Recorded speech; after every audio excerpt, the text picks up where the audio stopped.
Good evening and welcome to the Board of Selectmen meeting for August 9th, 2021. The time is now 6:30 p.m. If we could all rise for the Pledge of Allegiance. Pledge allegiance to the flag of the United States of America and to the republic for which it stands, one nation, under God, indivisible, with liberty and justice for all.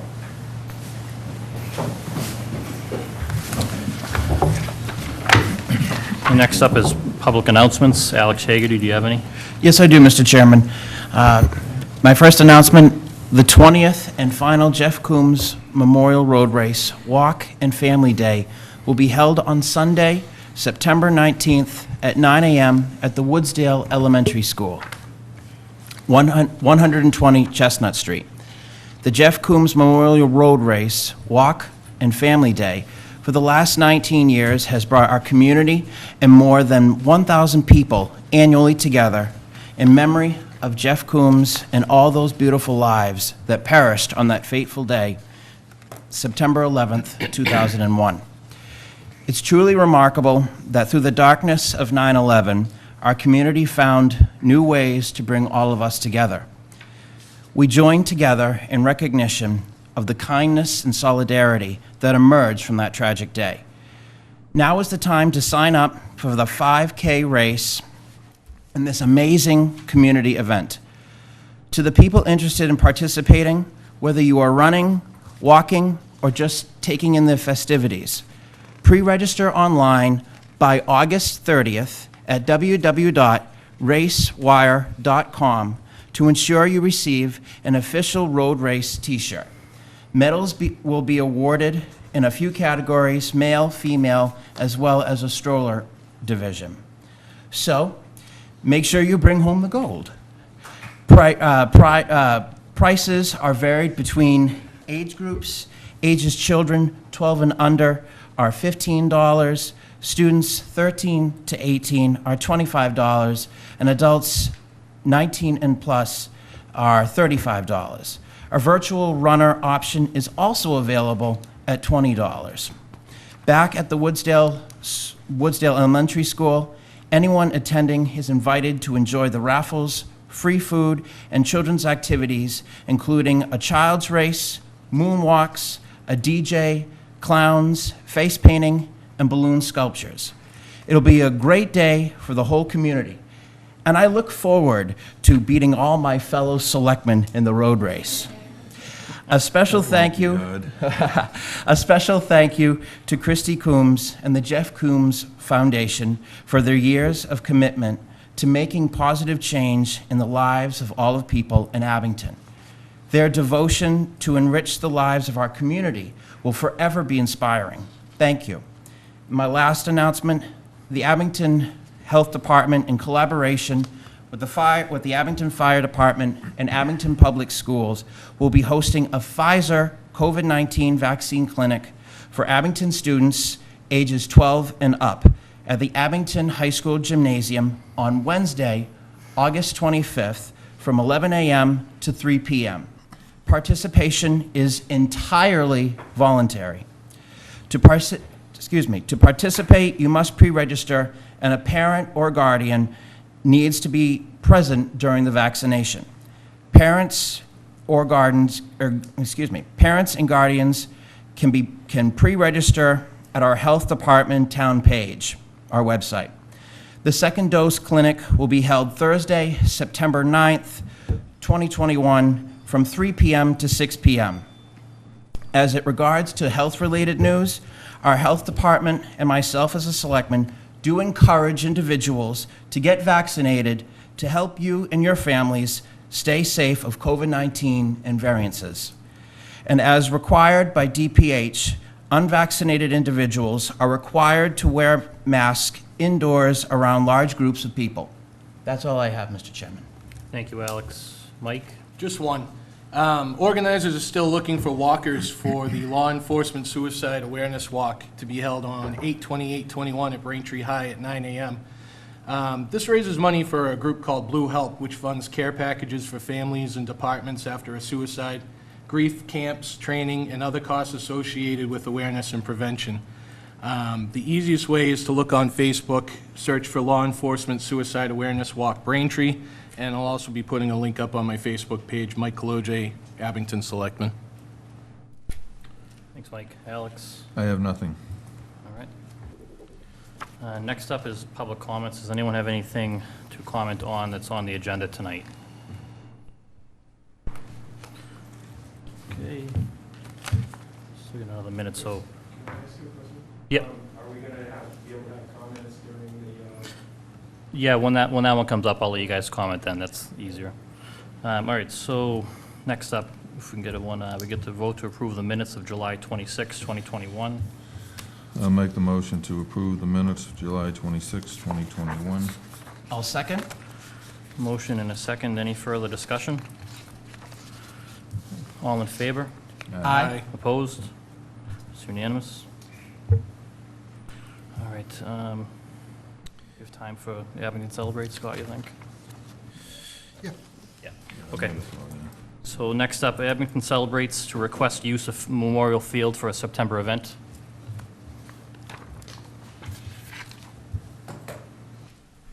Thank you, members of the Board of Selectmen. It's probably not a secret anymore, but, thank you, Alex, for cutting my speech in half, because we were going to, I'll just read what's on Facebook, and I'll expand a little bit on that. But save the dates, Saturday, September 18th and 19th, the Abington Celebrates Community Weekend. Obviously, we talked about the 19th and the very important run that's happening that day. The 20th anniversary of the Jeff Coombs Memorial Road Race is Sunday, September 19th. Abington Celebrates plans to commemorate and honor this very special occasion with a celebration of our own. On Saturday, September 18th, from 5 p.m. until approximately 8:30 p.m., at Memorial Field behind Frollo School, with approval of the Board of Selectmen, obviously, Abington Celebrates will be celebrating our community. There will be live music featuring former Abington Selectman Joe Murray's band, Rewind. There will be food. We already have some people lined up. We have the Legion. We have the Lions Club famous strawberry shortcake. The dog park will be selling, not dog bones, they'll be selling candy. The Abington youth football and cheer will be manning the snack shack, and they'll be selling. We have the boys, and what else do we have? That's about it for food right now. Refreshments, the Legion will be having a beer garden, and they will be selling hot dogs and hamburgers up on the hill and be gated off. Children's activities provided by the Coombs Foundation. A 50-50 raffle, which we will have the tickets very soon. In the evening, we'll end with a finale short to light up the night sky. So it didn't take much to read into it, but we're going to have fireworks. The fireworks are coming back. There is a meeting tomorrow with the fire chief and members of Abington Celebrates. We have a couple here, Michelle Christian and Doug Owick, and Kelly Johnson also representing the Park and Rec from Abington Celebrates. So we have a meeting planned for tomorrow. We have the approval of the fire chief, acting police chief, DPW, schools, health department. They're all on board. So hopefully you folks will buy into it too. This is going to be an evening that truly honors our community. And we need your help, everybody out there in TV land. If you're part of an Abington nonprofit, a church member, a service organization, youth, schools, sports groups, any other group that is part of the fabric of Abington, we encourage and ask for your participation. If you're unsure how to help or how to get involved, don't worry, we have lots of ideas. We really do. So please contact us at abingtoncelebrates@gmail to see how you can be part of the evening's fun. We will be spotlighting some of these groups on Facebook on Abington Celebrates. We already have the Boys and Girl Scouts signed up. They're going to do some activities on the field. Park and Rec, either snow cones or popcorn, something like that. Cotton candy is kind of messy, so on a hot day, so they probably won't be doing that. My understanding is the new Beaver Brook Playground Committee will be there, either highlighting their maybe plans for their thing, or maybe selling some things or giving away things. So I just want to encourage the Board of Selectmen. I know you're all involved, and you all have your own pet, I'm not going to say projects, but charities, and please, if you guys want to come out and help in one way or another. We were thinking about cornhole. I know that the Knights of Columbus is big on the cornhole and stuff like that, and the Hug Foundation, too, has helped us in the past. So just everybody, fireworks, September 18th to celebrate Abington Celebrates Community Weekend. Thank you. Thank you, Ken. All right, So does the board have any comments on it or anything to discuss on this? As Ken had mentioned, we do have a policy in effect, so everything has to be approved through the Board of Selectmen.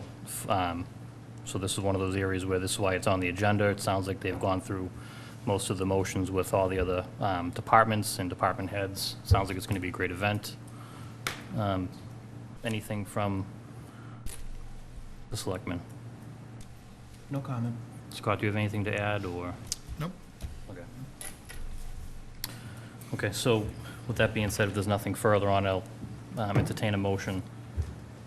I'll make a motion, we approve Abington Celebrates request to use Memorial Field for September events.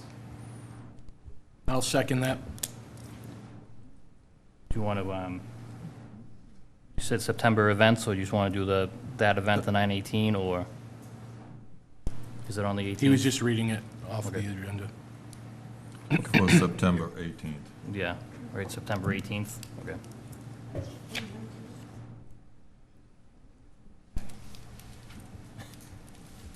Actually, since we're spending a lot of money for fireworks, we have a rain date planned in case it does rain, and that would be the next day, so thank you for reminding us. That would be after the run. So after you're done running, you can go to the beer garden and watch the fireworks. So. Nice. All right. So I would like to amend my motion to be September 18th and 19th of 2021. Okay. And we had I'll a second, second Mike? Okay. All right, any further discussion? All in favor? Aye. Opposed? It's unanimous. Awesome. Thank you. So let's go back to Yeah, we got 6:40. All right, so time is now 6:45. We have a 6:40 PM, a request for common victual license, Mal's Kitchen, 171 Brockton Avenue, Melissa Lapointe. We have a motion to open this. I make the motion to open the hearing. I'll second the motion. Any further discussion? All in favor? Aye. Opposed? All right. It's open. Do we have, is Melissa, are you here? You want to step up, state your name and address? Melissa Lapointe, 311 Lincoln Street in Abington. This is going where? Emmys? Yes.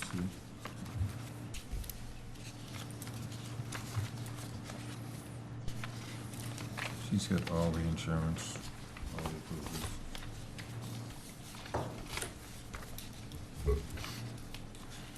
Do you want to tell us a little bit about what you plan on serving and whatnot? Sure. Are you It's- serving pizza?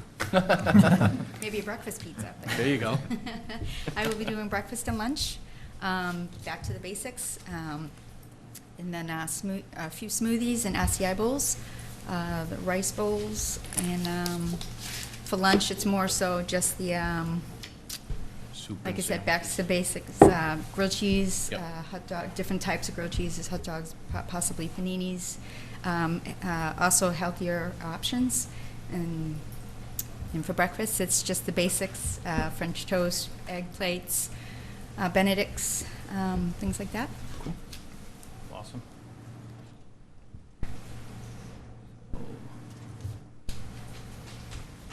So hours of operation would be Tuesday through Friday, 6 to 2, Saturday, 6 to 2, and Sunday, 7 to 1? Yes.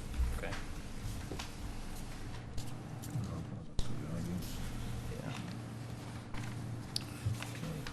Does anyone in the audience have anything, comments? Just want to step up? Just step right up and state your name and address, please. Oh. My name is Bob Pratt, 239 Walnut Street. I've been looking forever for a place that makes fresh oatmeal.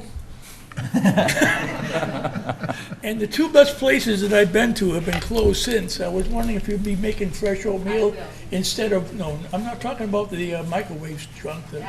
Okay, great. That's all I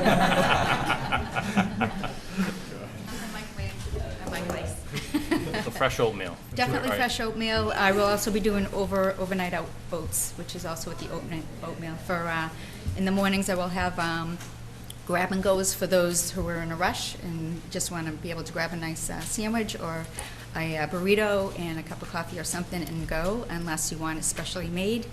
If you have time, then I'll make it. So. Anyone else in the audience? Have any comments, any questions? Requests. Requests. Any requests? Yes. Got it. Can name that one the Pratt, right? The, Bob Pratt, maybe. Sure. Anything from the board? Motion to close the hearing. Okay.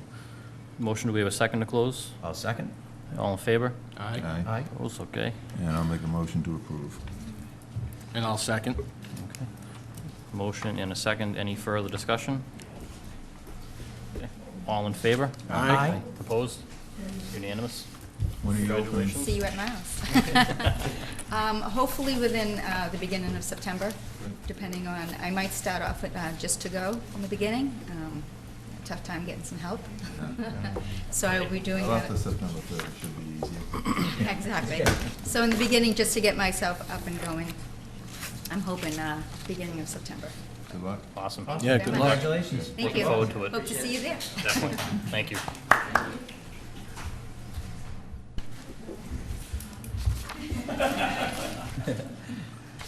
Okay, next up, 6:45 PM, request for limousine license, Encore Limousine, 96 Central Street, Samira Goramauti. Good morning. Do we have a motion to open this hearing? So moved. Second? All right, all in favor? Aye.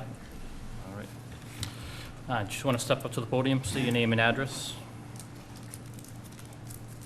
Good evening, everybody. My name is Tamira Gamudi, and the address is 96 Central Street in Abington. Do you want to tell us a little bit about the business and what you'll be doing? It's mostly by reservation, like a business meeting or events or something like that, and basically everything's by reservation.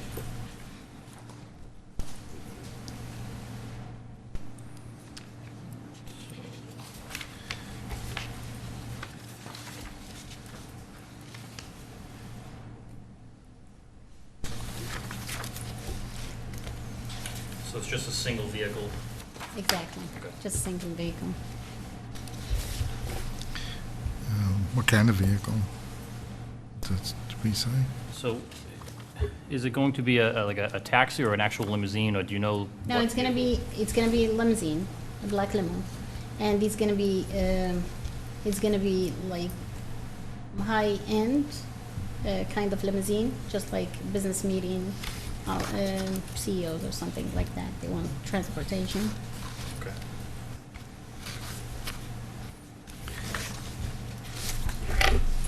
Board have any comments or anything on this? Questions? Have you done work like this before? Yes, I have. Okay, cool. I have. Anyone in the audience to have any comments or want to get up and speak to this? Okay.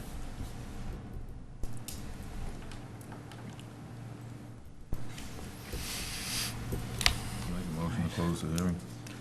I'll second. So a motion to close and seconded. Any further discussion? All in favor? Aye. Aye. Opposed? All right. And motion to approve. And I'll second that. Motion is second. Any further discussion? All in favor? Aye. Aye. Aye. Opposed? Unanimous? you. Congratulations. Thank you so much. Good luck. Congratulations.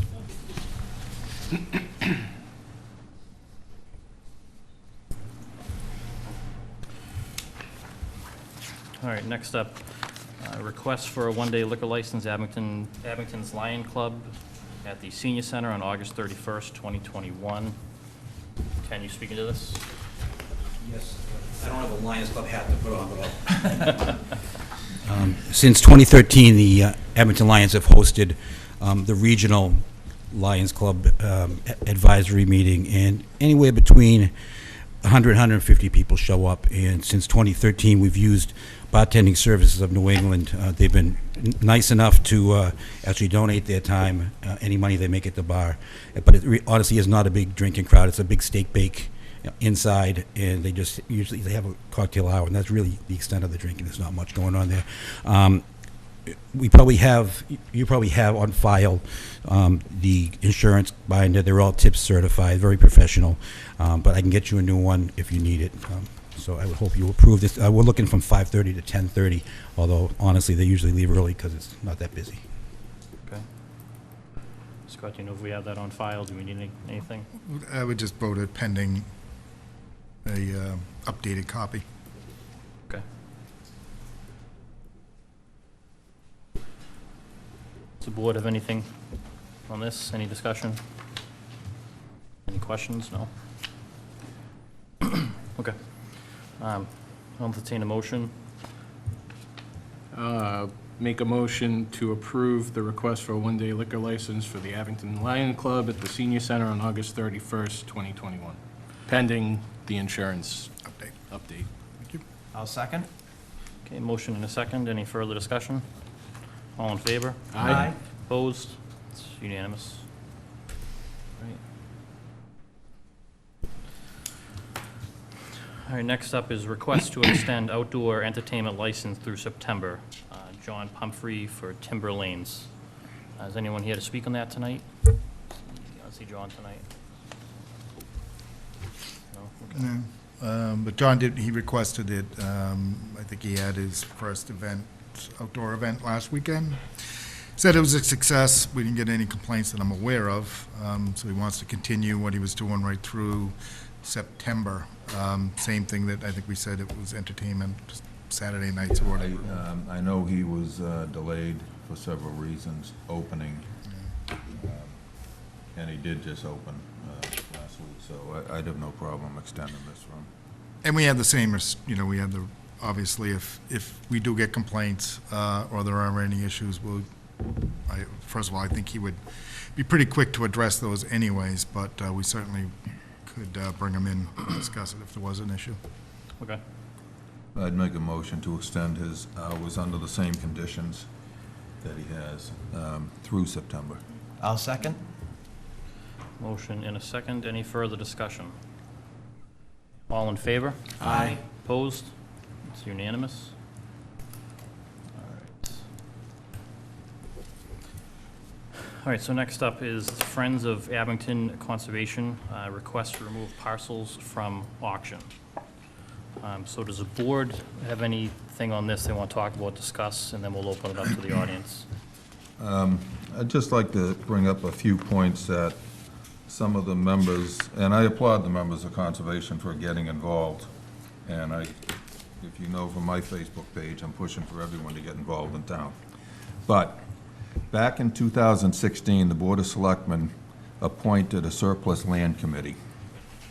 And the surplus land committee looked into 140 parcels of land that the town owns. And during that process, they gave it to Conservation, Park and Rec, and any other board that might have interest in any of these parcels. And of the 140, along with the tax takings, we only have 15 lots on the auction. So all these 140 parcels were already reviewed. The ones that we're auctioning off were deemed surplus by the Surplus Land Committee, the Conservation Committee, and any other boards in towns that reviewed it, and then went to town meeting and was approved at town meeting twice, I believe. Yeah, there's 2 votes. And then this board voted to sell the 15 lots that are on there.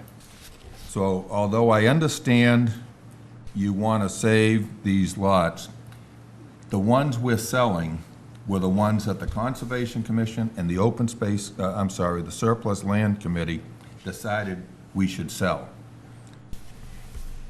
We are going to be appointing an Open Space Committee at our next meeting.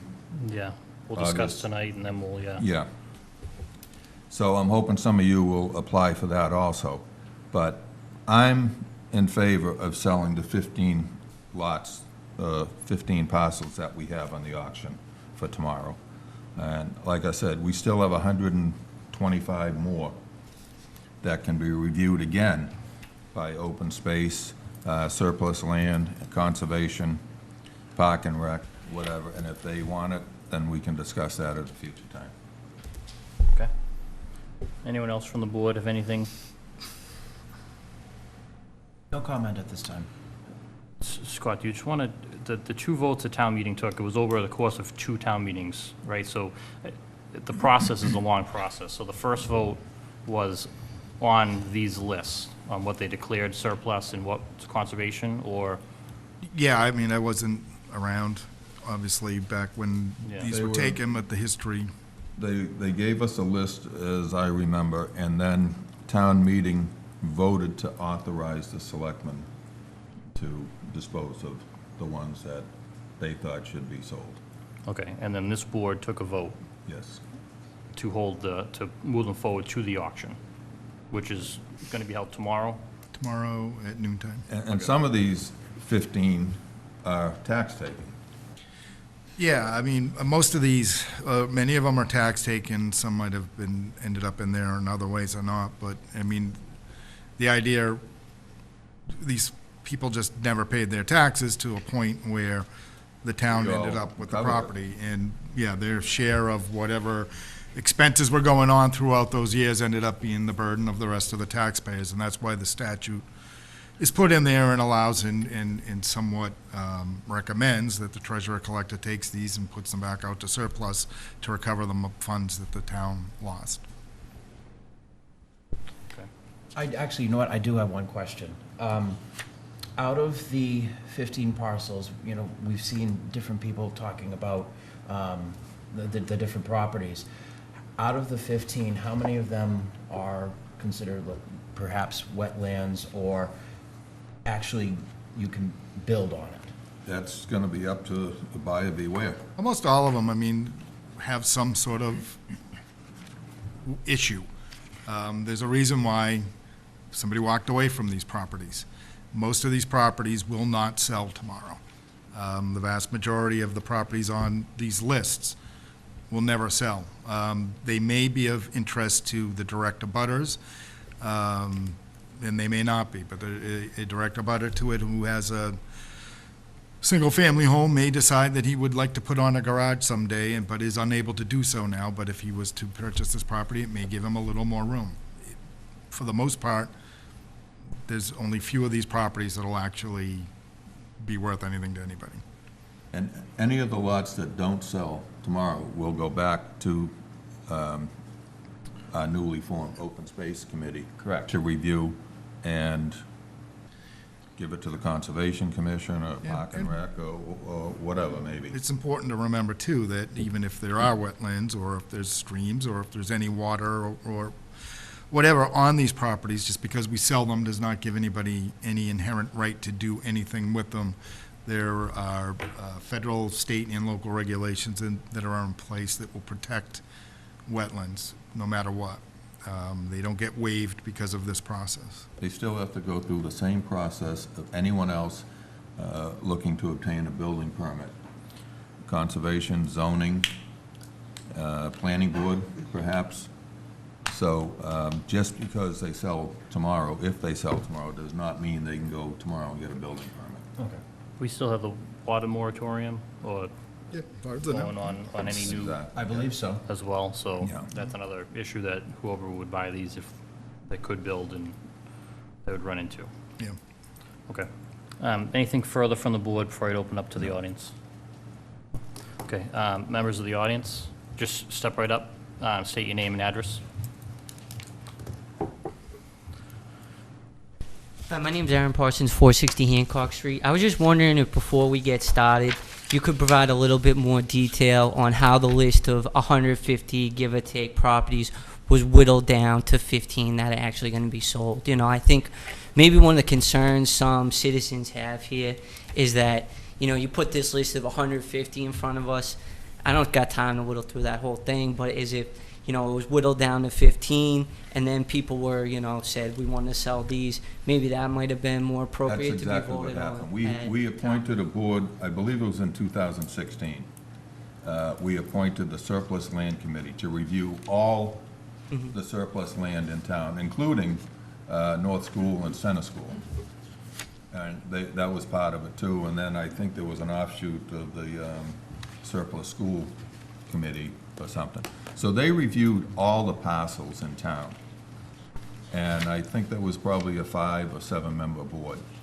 And it took them a year or so to go through all 140 of them, looking at maps and probably doing site walks and stuff like that. Then they narrowed it down to lots that they thought that we should dispose of. Before they presented it, they sent it to Conservation and said, do you want any of these lots? And I believe Park and Rec, I was told also, do you want any of these lots? When all that was done, it was left with, and it's not even 15 lots because there's 15 on the auction, right? Yeah, it's 15 for, on the auction for tomorrow, right? Yeah, and how many of those are tax taken? It's gonna be right here, right? Yeah. No. Let's see, 1, 2, 3, 4, 5, 6, 7, Pardon me? We took, 10. 10? we took some off. 10 are tax taking? Yeah. So I think So there was the- 13, and we ended up removing that Chestnut Street one. So there's only like 5 lots that aren't tax taking, that of the 140 that the surplus land committee deemed surplus and to sell. Yeah, and to go further, so there's parcels that were declared surplus, the final list. There was wetland surplus for Conservation Commission review and consideration. There was Park and Rec Department land. Let's see, and then Conservation Commission land. So going back to the actual surplus land committee, back in 2016, is charged with the goal of reviewing and recommending to the Board of Selectmen appropriate use or disposition of all land owned by the town of Abington is currently under or expected to be under the jurisdiction of the Board of Selectmen. The committee is expected to work with town financial officers, department heads, and other appropriate boards and committees in researching the needs of the town agencies' legal and operational requirements consistent with those recommendations. And they went through all these, and there is discussion in those meetings, you know, with different boards. So conservation land lists, conservation on confirmed land lists, copies went out to people, park and recreation controlled lands, discussion of school department properties, and then review and discussion on other properties listed. They met multiple times in 2016. Like I said, it was over the course of a year or so. At least, I would say, yeah. So it's not a new thing here. This has been in the process for a while, and this is where we are tonight, or in the process with going to auction. Can I ask one more question, if you don't Yep. mind? I know 2 of these properties previously housed sort of operating buildings for the water department and the tree department. Was there any sort of like investigation into the past use to confirm, you know, there was no sort of hazardous chemicals used at either of those buildings? Buyer beware. But I mean, you probably understand that any sort of environmental liability like that, if the town would hold that even if it was sold to another buyer, you know? You can only imagine the type of stuff they were using at the tree department building, 40s, 50s, 60s. Like I said, I'd be surprised if all these lots even sold tomorrow. Yeah. So, okay. Okay, thank you. Thanks. Just want to step up, say your name and address.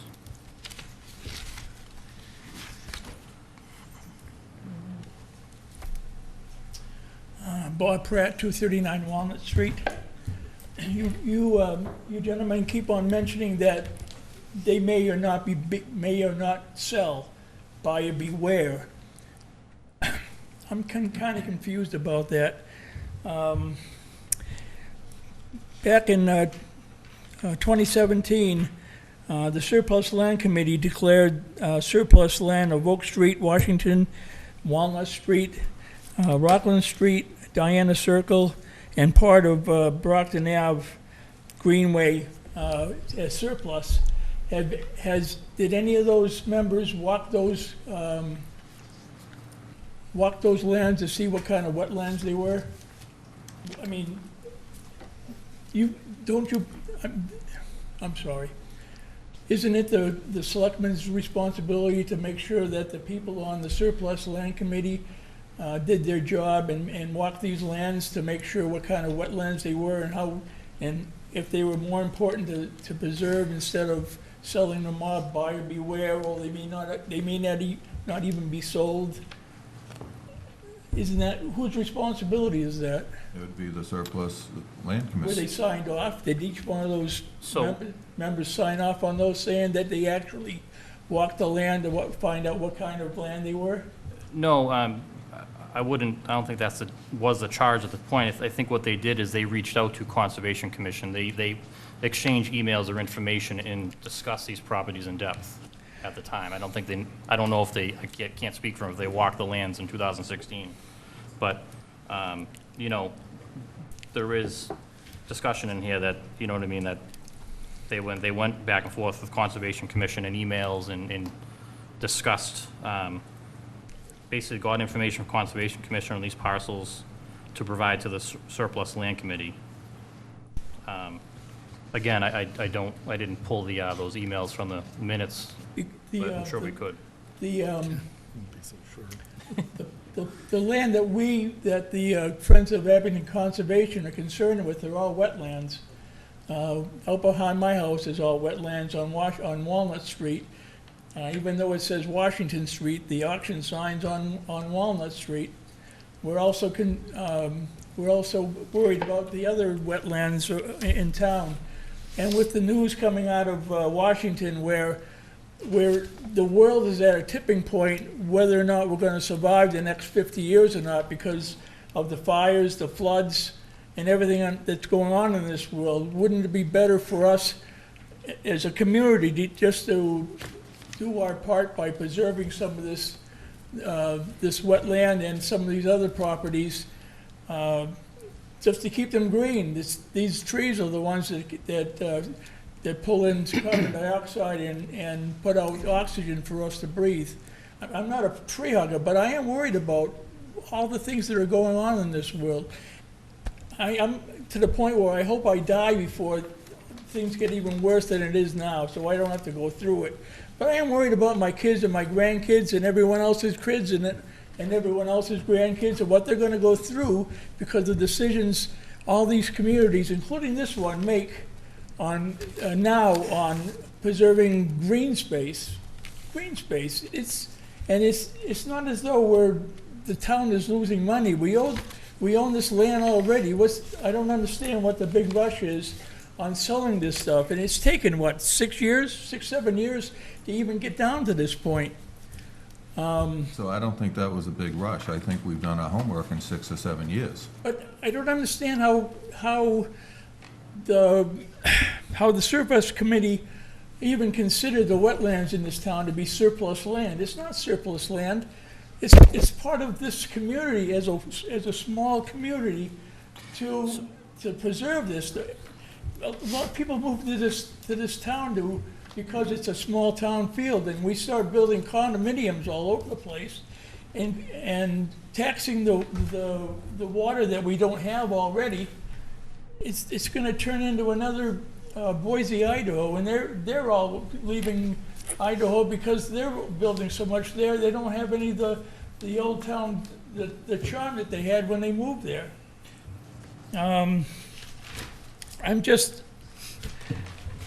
We feel as though that these lands should be put into perpetuity, so it never comes up on the surplus land list again, and it just stays the way it is. There's too many people that people need to make money. I understand that, and carpenters need to make money.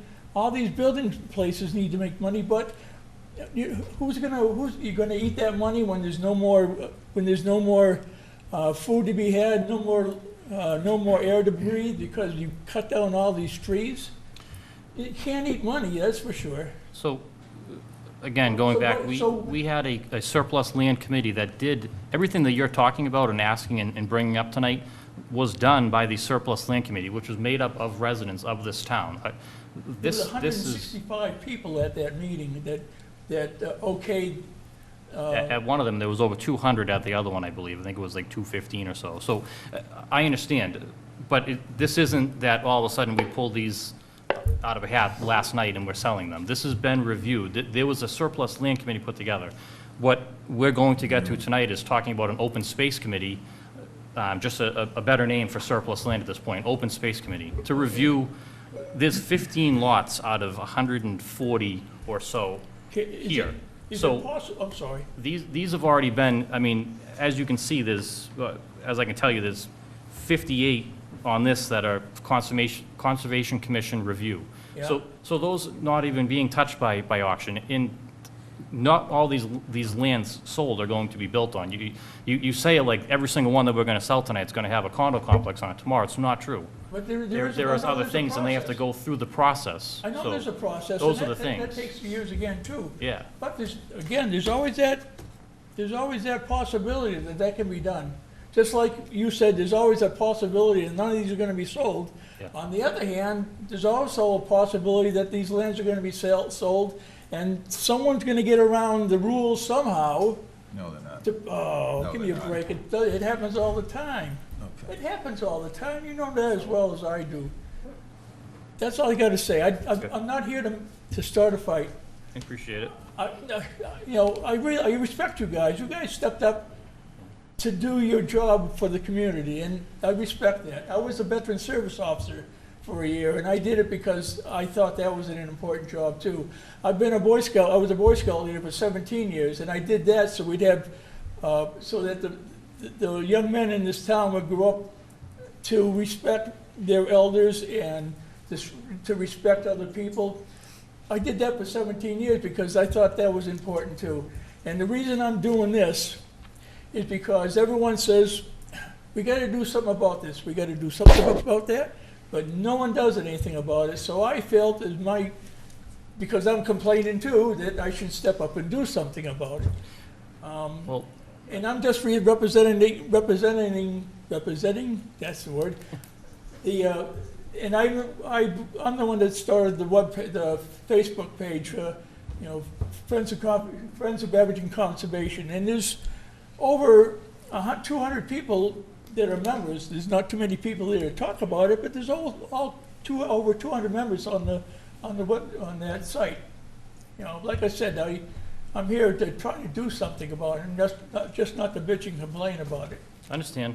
So that's how I feel right now. Thank you. Thank you. Yeah. Do you want to step right up, state your name and address? Yes. He's on the committee. He was on this. I'm not good at this. My shot. Jean Mattios is 32 Nile Street. Thanks for letting us be here and letting us speak today. One of the biggest concerns I have about these large tracts of land that are on this auction for tomorrow is that it totally goes against the 2019 Planning Board Master Plan, which it says in strategy number 1, protect the ecological valuable open space and overall woodland feel of the community, the woodland feel.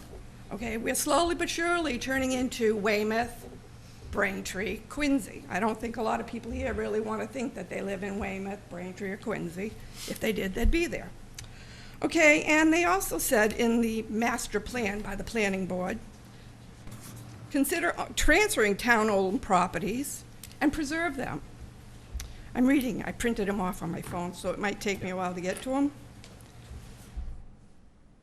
Action 1.5 in the master plan by the planning board, identifying forested areas within Abington that contribute to the overall town feel and woodland character that the residents have expressed is valuable to them.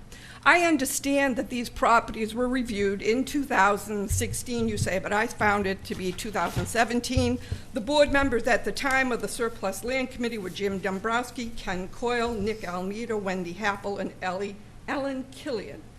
Okay, so these properties, which are pretty much Oakland Road, Washington Walnut, Rockland Street, Diane Circle, along with Center School, North School, and a few other properties, were deemed surplus. That was 2017-16. Times have changed. People have changed. People have moved to this community because they like the woodland field. Now we're going to turn around and say, okay, well, let's pick these and let's sell them. I just think that's wrong. It goes against the master plan by the planning board.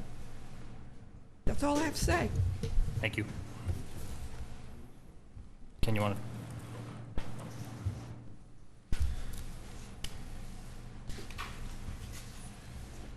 I feel like I'm speaking more now than I was on the Board of Selectmen.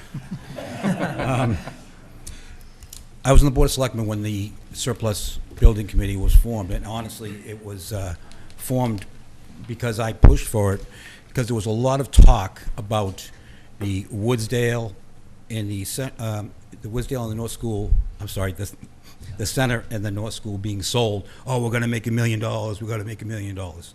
So I said, let's calm down here, let's make a decision as to what to do with these buildings. And then there was other talk, well, there'll be a new fire station, there'll be 2 lots that we can sell there too.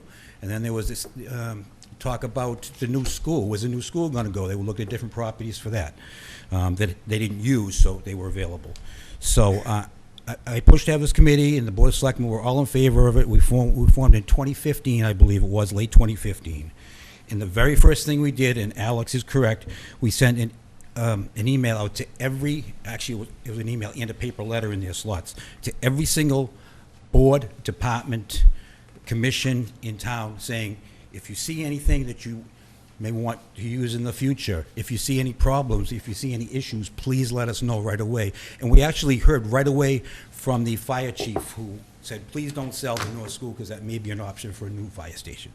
So we obviously, and there was so much discussion, and we felt that we didn't know what we were getting into. We'll figure out these new schools. Well, believe it or not, there was 218 town-owned parcels, properties in Abington. And we ended up, after several years, looking at the list, meeting with people, different boards, we broke apart the 2 schools and formed another committee for the 2 schools. We narrowed that list from 218 down to, and please excuse me, I dug this folder out because I thought it might come up tonight, to 55 properties that we recommended the town declare surplus. Now, that wasn't, and I will be honest with you, we didn't walk the properties, because we knew there were a lot of steps after that were going to have to happen. And our main goal was to review all town-owned properties, to evaluate what parcels might be able to be sold, to return them to tax rolls. It wasn't to make money, it was to return them to tax rolls. I am at a disadvantage because I don't know which properties are at auction. But we took that 55 list and we narrowed it down to 20, which I think were voted at the town meeting. So you have the list of what you're selling. I'm not sure. A lot of the properties were landlocked. A lot of the properties are one right around the corner from my house.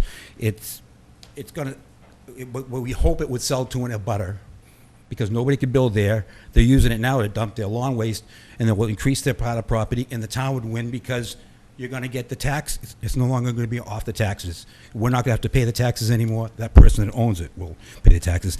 Now, I didn't think there would be a problem with the water. I thought that was a no-brainer. The water building, property, and I don't know if it's built nowadays, if it's big enough to house a house. There was talk. I know someone that was looking at to maybe build a garage there.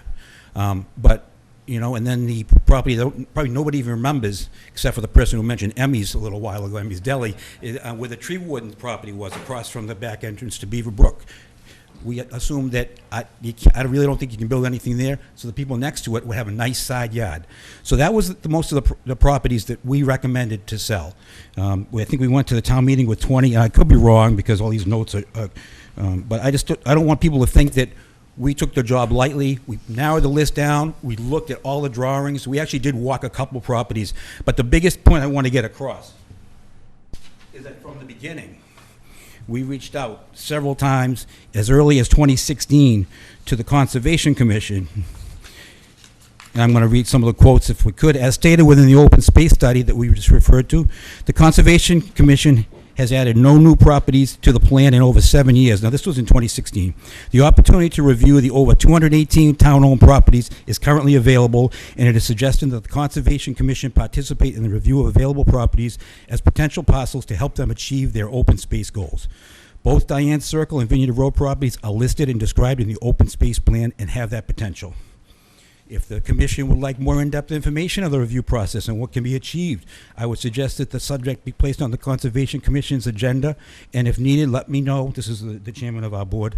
Let me know, and I will attend and clarify all commission questions. I believe that was Chairman Jim Dombrowski, and he was a former member of the Conservation, so he was pushing to get a lot of this in conservation. And if I can interrupt you, Jim Dombrowski knows probably all these parcels, and he has probably walked most of them. Yep. Through his years of conservation. We followed this up a year later with a letter to the Conservation Commission again. Just explaining, I would suggest the Conservation Commission place on their monthly agenda the discussion item A, Conservation Land Open Space Review. I'd recommend this remain as a standard discussion item until the Surplus Land Committee has completed their review of all town-owned properties, as there are many properties in the Conservation Commission might review. This will provide compliance with the open meeting law. Okay, so I don't want people to think that we did it willy-nilly and without, in a vacuum. We asked other boards for their input, and we didn't receive much. Thank you. Yeah, hold on 1 second. Someone, did you want to speak? Just step up, state your name and address.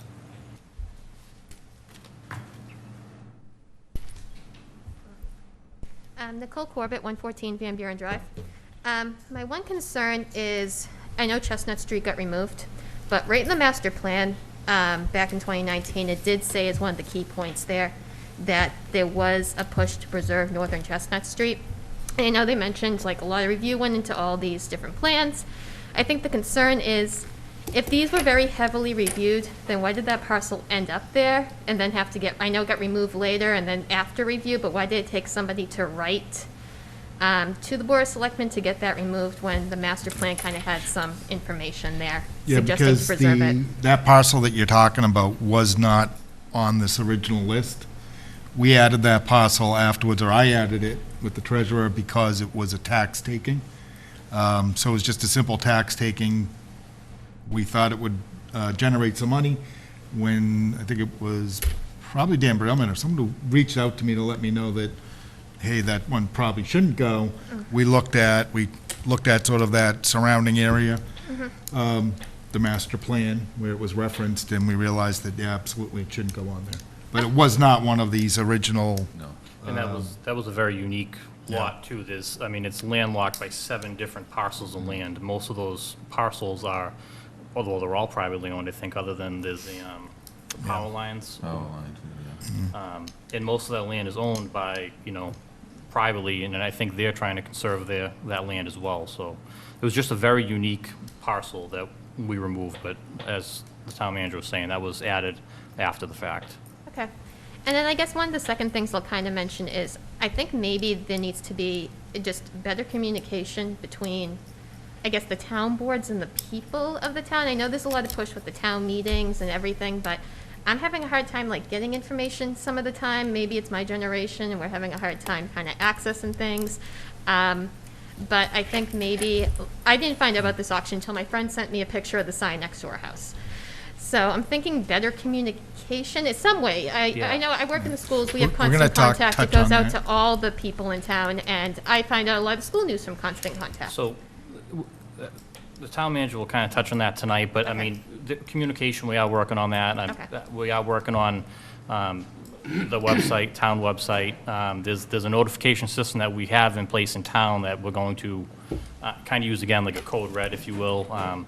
So it's going to get touched on tonight, but that is something that we are working on, and I agree with you. We need better communication, so. I appreciate that. Thank you. Yes. Come right back up.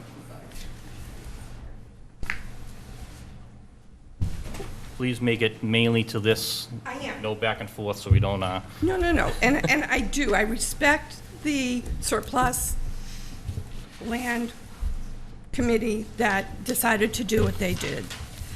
However, I'm going to reiterate on the planning board's 2019 push to make natural and cultural resources available. And to me, if we already own these properties, and yet in the master plan, they're saying we need to have more conservation land because that's what the townspeople want. Why are we going to turn around and sell something we already own? Why can't we keep the properties, take the money that would probably go down the road and buy some other piece of property or an acre here or an acre there when we own 11-acre tracts? 27-acre tract up on Rockland Street. I mean, that would be a beautiful forest. Rockland has a town forest. Whitman has a town forest. We don't have a town forest. We have Ames Knoll State Park, but that's a state park. My point is, why throw good money after bad and have to buy more land for conservation when we already own these properties? Why can't we have the new resurrected Open Space Committee work with the Preservation Committee to determine that some of these properties may be developed? We won't have to spend money to buy them, we already own them, and then we can take the money that's assessed on each of us taxpayers that the Preservation Committee has available, and we can make signage, have the Boy Scouts create, trails and stuff through them, have access through people's private property. I'm sure they wouldn't mind, but again, thank you. Thank you. Yep, step right up. Your name and address? Certainly. Thank you. My name is Doug Ulwick, and my local address is 99 Dale Street in Abington.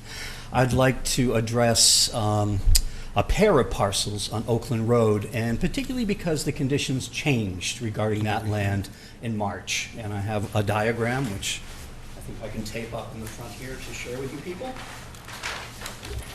I have owned my Dale Street property for 40 years and built my house in 1988, and I'm very familiar with the land surrounding it. My land abuts Oakland Road, so I'm well familiar with it.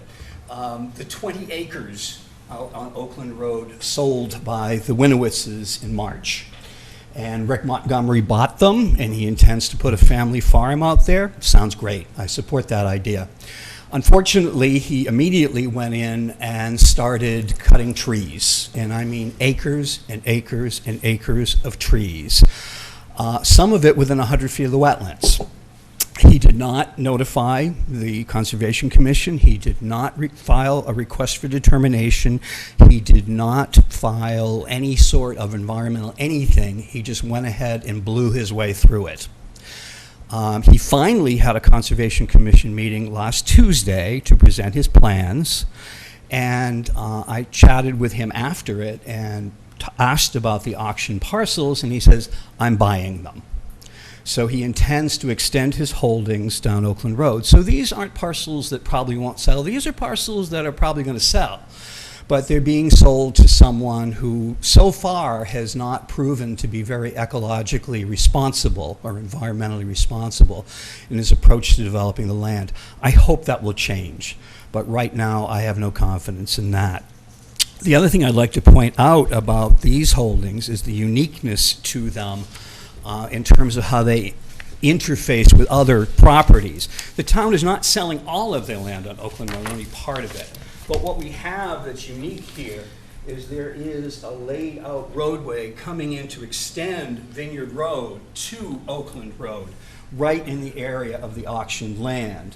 And beyond that, we have the Blueberry Hill Conservation Area. We have the possibility, it would be ridiculously expensive to try to do a road through that area to cross the Shumatuskakant River and all the wetlands, but it occurs to me it might not be that bad to do a walking trail through there and be able to come in through a deeded access, well, actually a road access, a paper street access, from the end of Vineyard Road to get at this land, much of which is wetland and much of which the town still owns. You're not auctioning the rest of it, and also to get to the Blueberry Conservation Area. So I wanted to point out potential that might have been missed. If I were on the Conservation Commission back then and someone offered me this land, I'd say, well, that's great, we got no money. So perhaps money can be found now if there's a reason to find it. There's certainly more interest in the land. We're hearing tonight there's a lot more interest in conservation land. I know you folks already had pulled some land that you reconsidered. I'd like you to reconsider this land because I think it has a lot of potential and I think it's in peril right now. I will say to anyone who asks, I support Mr. Montgomery's idea to have a family farm. I'm very concerned about how he's going about it, and this land is now in peril. And those are the points I want to make. I think something can be done with it because of its unique accessibility, and I'm concerned about what's going to happen to it tomorrow. Okay. Thank you. And Thank you, Doug. We'll happy to answer any questions about what I know. Board have any questions for Mr. Ehrlich? Thank you. Thank you. Yes, step right up, state your name and address. That would be these four it is. So 1113.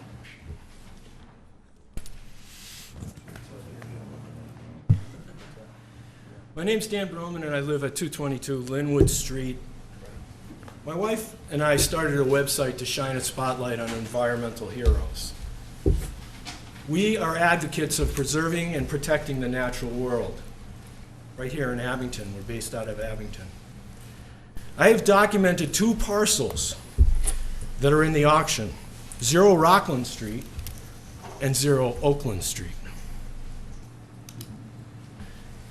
Beautiful trees, a fantastic forest, amazing rock formations, treasures, environmental gems. These are not surplus lands. These are irreplaceable. The definition of surplus is an amount of or quantity in excess of what is needed. These forests are not surplus. We need these forests. We need these trees. These are not surplus lands. I stress this because this is how it was presented to the voters. 168 residents who voted to sell land they thought was surplus. This was 4 years ago. We just found out about this auction 1 month ago. That's the first I heard of this auction 1 month ago. We had 7 years getting up to this, but 1 month ago we found out our land was being sold. We didn't have time to do anything. Forests, rivers, wetlands. And we know what happens on private land. If you go to my website, e-awakening.com, you'll see our feature story, 0 Oakland. You'll see what he's talking about. Very graphic demonstration of that stump graveyard. We want a hold put on this auction until a thorough evaluation can be done. Land that is critical to our future. We must preserve and protect. Thank you. Thank you. Thank you. Thank you. Yep, step right up, state your name and address. Bobby Dillon, 764 Hancock Street. I just want to say, 24 hours before the auction, great timing for this. I didn't know about this in 2017, but better late than never. I would say that you said Braintree.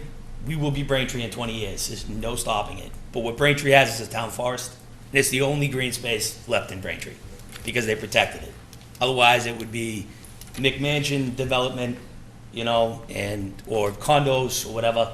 And I just think that, I question whoever could walk this land and not tell me that it shouldn't be earmarked for conservation. I used to ice skate behind the Blueberry Hills. Ice skate. And all this leads to Hobart Meadow and the Taunton River. Same with Rockland Street. So all you need is Google Maps to see what area should be earmarked for conservation. Because if you were to zoom out on Abington, there's like 3 green plots left. There's Ames Knoll, there's the area north of Chestnut Street, Blueberry Hills, and maybe what's left behind Abington High School, Rockland Street. And it's all very wet. And every time Abington green lights a new development, you end up flooding roads, where they built houses, where Sunny Rayleigh Farms was. I come around the corner the first time since they built houses there, and I hydroplaned. I almost drove off the road because all that wet water. You talk to Richard Beal. He farmed that land as a kid. He said that there's like vernal pools right there. But for years, for decades, they've just filled it in and worried about it later. And I just think that the town owns the land now. This is the time to pick those spots. The areas off Dale Street that abut the Blueberry Hill lands, right? It's uninterrupted green space. The town owns the abutting parcels. You expand Because I'm telling you right now, if you were to look at Abington on Google Maps in 25 years, it's gonna be developed. You could say now that, oh, we have rules. Those rules change all the time. They just changed them down on Chestnut Street. The planning board, the zoning board, all these boards get together, and they make it easier to develop, because that's what happens. The city gets bigger and the suburbs get smaller. Abington looked like West Bridgewater 25 years ago. It's just gonna continue to trickle down. And to protect them now is the time, and 24 hours before the auction is not the time, but it's what we're up against now. And I just think that it should be specifically Rockland Street and the parcels abutting the Blueberry Hills, because you're gonna build it. The other properties should be built. If they're surrounded by houses on all sides, if they're former schools or former water department buildings, build something new, improve the town, make bigger, nicer houses. But there's a blend, and I think we're losing it. I think it's all but gone, and that's where I'm at, so. Thank you. Mr. Chairman and Scott, what would be the benefit, dollar-wise, selling these parcels to the town? The overall, I mean, hypothetically. I mean, I know this is, again, hypothetical, but. No idea. It's an auction, so it's whatever they pay. Has there been a lot of interest in the auction? I mean, people reaching out to town hall? They have not been reaching out to me. I imagine they've been reaching out to the auction site. It's not. Have we heard anything from the auction?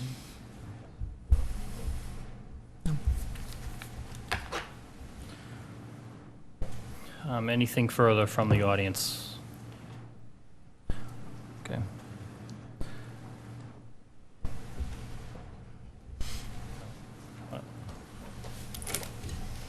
Karen Bowen, 937 Plymouth Street. I know that the auction is tomorrow, but there's a lot of reconsideration that needs to be done here, because obviously the town, as the people said, have all spoken that there's a newfound interest in the environment, in our walking paths, our woods, to save them.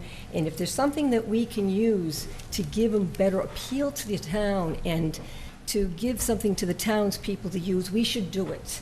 So I know you're going to talk about the Open Space Committee. I know you're going to reconsider opening that up. This all has to be reviewed. If you could stop the auction tomorrow, I would suggest stop the auction, but apparently you can't. If there's any parcels that are sensitive that you can pull them. I'm sure the people aren't going to be disappointed, but it all needs to be reviewed all over again, because it's a whole new generation of people that are interested in this and want to take care of it. And if we don't take care of it, he's right. This little town, which a lot of people came because they wanted suburbia, is not going to be suburbia anymore. And on the conservation bit, and I am on the committee, we had that meeting, and I believe it was brought to Scott's attention that Jim has an interest in pursuing. There's, I think, 54 parcels that are on there that we want to go after, because we never saw them, or I was told we never saw them. And when I talked to the chairman, who was on the committee at the time, he said he turned it over to the CPA. So if he turned it over to the CPA, and the CPA then told me that's not their job, then there was some miscommunication or something there where something was gravely overlooked. And on this list, I think what you're referring to is 58 properties, and that is on here for Conservation Commission review from the Surplus Land Committee after they had gone through it. None of them are on the auction tomorrow. None of those are on the auction. But I just want to let you know that it wasn't fair that it was assumed that the Conservation Commission was not involved. They probably weren't involved back then, because obviously someone said it had been changed over, handed over to the CPA, which is, that's not their function. But I think you heard from Ken Coyle tonight that they were involved. Ken got up and spoke about that. I talked to the chairman, and he said he passed it over to the CPA. He was not familiar with the list. So. Well, the 58 parcels are not on the auction. Yeah, and those I'm just saying, I don't want those parcels, regardless, would go to this open space committee. I'm just saying we need a thorough review of everything that goes on, including the new open space committee. Okay? Thank you very much. Thank you, Karen. Thank you. Thank you. Anyone else want to get up and speak? I do want to say, though, that I completely understand the idea of, keeping Abington green and really keeping our environment and preserving. My father grew up in Abington, and the street he lived, he grew up on was a dirt road. So I completely understand the idea of, Abington potentially becoming Braintree in 25 years. So that threat is really real. I was unaware of the planning board master plan. Why is this why is it in such a hurry? I mean, we heard about the election for 1 month ago. Dan, if you want to get up and speak at the podium, please, so they can record it. But the people at home can hear you too. We're asking you to stop this auction because people found out about this auction a month ago. There may have been all this review stuff going on behind the scenes, but the people of Abington didn't know this land was being sold until a month ago. So I feel like this is a rush job. 1 month, the auction it was announced. I don't know when the auction was actually announced, but I heard about it a month ago. And I've been doing everything I can to stop this auction for 1 month now. How many emails have I sent you, Scott? Hundreds. Okay, hundreds? Did you see yourself on TV? What's that? On e-awakening.com? No, was I on there? You got to see the story, man. Everybody watch e-awakening.com. Look at Zero Oakland, the story Zero Oakland. You'll like it. Okay. But seriously, stop the auction. Stop it now. And give the residents of Abington, these eloquent people here, these wonderful environmental heroes who've stood up, a chance to really save what we really need to save. I'm begging you. Thank you. Thank you. Yeah. Yep, step right up. Yeah, keep it short. The town meeting, it's older than the country. We've been doing 100, 200 years, whatever.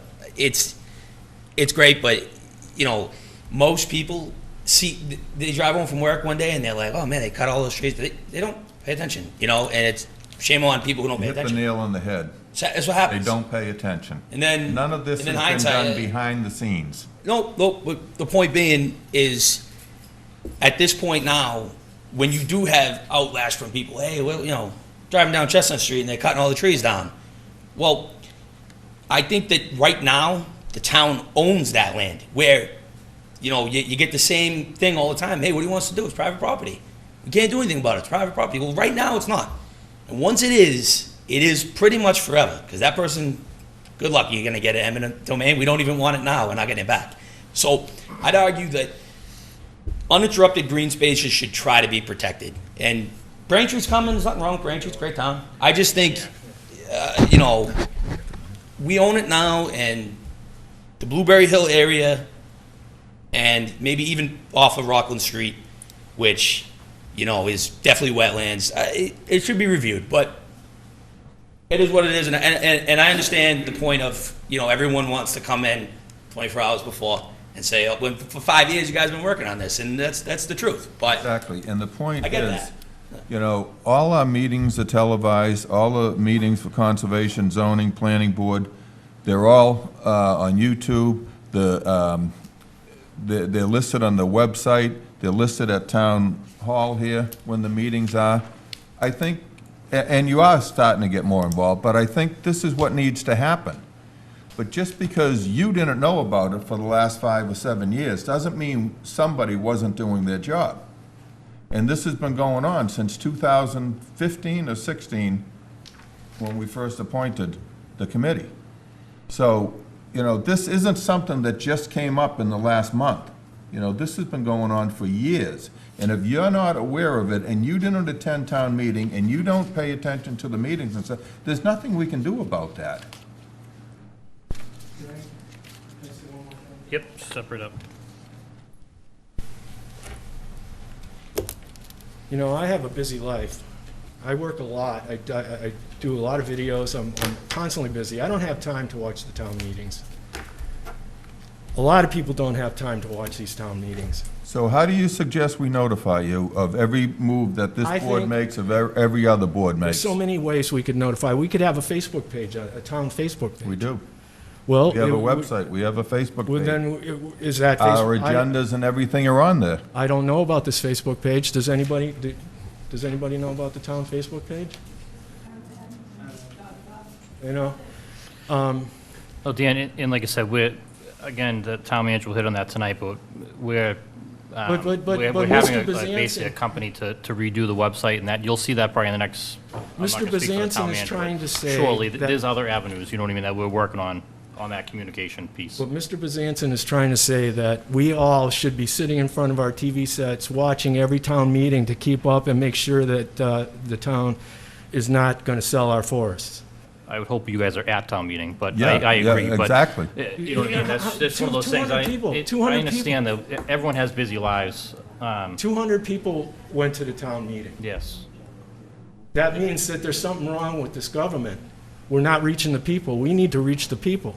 The people got to know what's going on in their town, so Yeah. the town's responsible for getting the word out. Year after year, like I said, it's, you Well, see the right same now, people what at I'm town asking, meeting. and Mr. Bezanson, don't take the focus off of what we're supposed to be doing here. Stop the auction. Stop the auction and give us a chance to evaluate the land. We need to look at these lands and make sure that we preserve. The people have spoken. Thank you. I just wanted to clarify what I'm trying to say. I mean, I kind of opened the door to be slammed there saying we're not paying attention. But my point more was, like, as it is, you have to sift through hours of town meetings to get to what you want. I mean, I couldn't pay attention in school as it was, and I was supposed to get good grades. I can't sit 3 hours through articles, zoning, but, so when it comes to something like conservation, I think going forward, it should have its own separate almost window to be assessed. If you're interested in conservation, it should be like, this is where we're talking about conservation, when we're talking about conservation, because I need a personal secretary assistant to tell me when I should be paying attention to town meeting. It's like a full-time job to pay attention to what's going on. It's a little antiquated. I mean, I just think that when it comes to conservation, at least going forward, maybe a little more of, if this is what you're interested in, this is where you should be paying attention. Because a lot of it I don't care about. I'll be honest with you. What goes on at town meeting, a lot of it is just not really something I'm concerned with. Where conservation I am and would be. And I think going forward, that needs to be addressed in that fashion. Just as we come to this point again, And I know the chairman has mentioned this before as well, and Scott mentioned it as well too. You know, working on improving communication. You know, I'm sure most people in Abington know that I have, you know, my Selectmen page, and I'm always posting whatever's going on in Abington. You know, I'm not gonna sit here and, you know, criticize, you know, past leadership or whatever have you. I think moving forward, we need to have more communication. I'm sure it's to the point of my posting that, you know, I'm tired of seeing Alex Haggerty's postings. But like, I think we need to get to that point of having the communication so, you know, this doesn't happen. You know, and I'm sorry that you found out a month ago, you know, and I think, you know, we need to do better moving forward with communication. As it, you know, in my opinion, and I can't speak for the board or the town manager, but, you know, now just discovering the 2019 master plan, and that the section or strategy 1.5, Yep. was it? Yes. And I've been sitting here reading. I wasn't texting or anything. I was reading through Thank you. everything. At the option to preserve our forests and our town and our green, I would consider, I'm not sure how popular this is gonna be, but removing 0 Rockland Street and 0 Oakland Street Don't from the forget auction. Walnut. Three Right. Just 3 properties we're asking, even if you can't stop the auction, there's 3 big giant parcels that really should be reviewed again. And to address Mr. Bezanson's remarks regarding town meeting, with COVID, town meeting was a really questionable thing. This year. And this past town meeting, the quorum was what, 150? And it was 165. 75. 175. No, 75. 75, okay. All we needed was 75. Okay. And when I attended That the doesn't town mean meeting, only 75 can show up. this is true, but with COVID, a lot of people are afraid. I'm in that, It's televised live. yes, but how do they participate televised live in town meeting and vote on articles that were coming up? And in the articles, as far as selling the surplus land, not every piece of property was identified. A few were, and they were up on the big screen, I saw it. And it seemed like to me at this current town meeting that we just had, it was pretty much packed with a lot of the people who were for the fire department approval on their agendas, which was okay, but the minute they left, it was like mass exodus. I just am pointing out that we did have COVID in 2020. 2019 was a tough year too, but I'm just addressing that issue.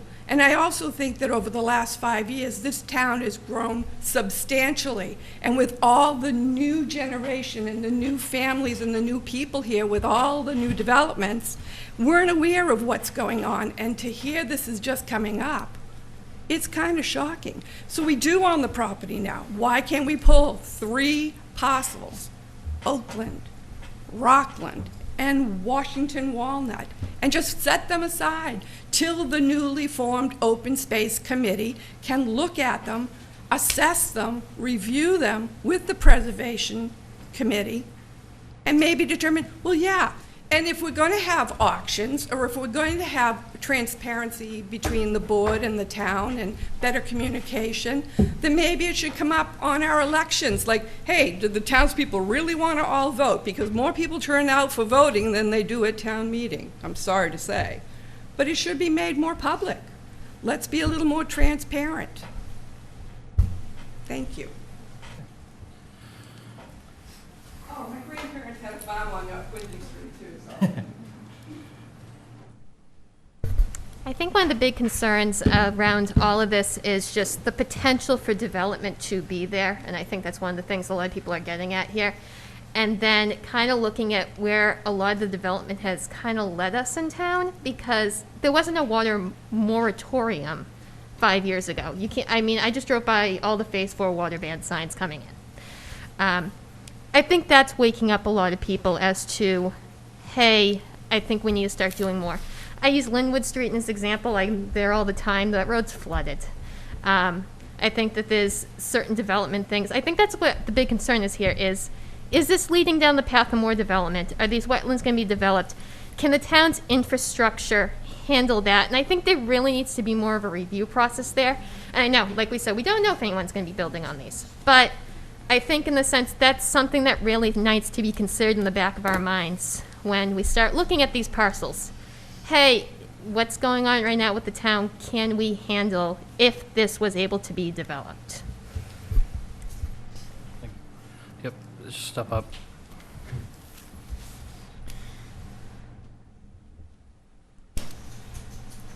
No, I just want to point out that we've repeatedly been told that many of these properties cannot or will not be developed. The auction listing for 0 Rockland Street points out that this parcel is located in a residential neighborhood in the high-density residential district, R20, and provides a development opportunity. I'm just curious who's sort of like governed writing the listing like that, you know, if that was We sort of never said against what that we're being told. none of these would be. No one ever said they wouldn't be developed. But, you know, I haven't even looked at, you know, in depth on all of these, so I don't know how or if you could develop them. But some of them, if you have a lot of wetlands on it, on a large parcel of land, you're not going to be able to build on the wetlands. So is it going to be feasible for someone to even put a road in and do 1 or 2 houses? Probably not. So that's, I think, Scott's point, our point, that they may not sell. Mm. You know, just because it's a large parcel of land in an R20 or R30 zone, whatever it is there, doesn't mean that you're going to put 20 or 30 houses in there. You know, it's not going to happen like that. You can't do that. If you have 30 acres of land, that doesn't mean there's going to be 30 houses put in there. I understand. I feel like a lot of people buy property abutting town land with sort of the assumption that this is equivalent of conservation land. This will always be the woods. And, they might just go for the assumption that there'll never be sort of a condo complex behind them. And, some people are definitely, I think, rightfully upset when things like that come up. Definitely. Yep.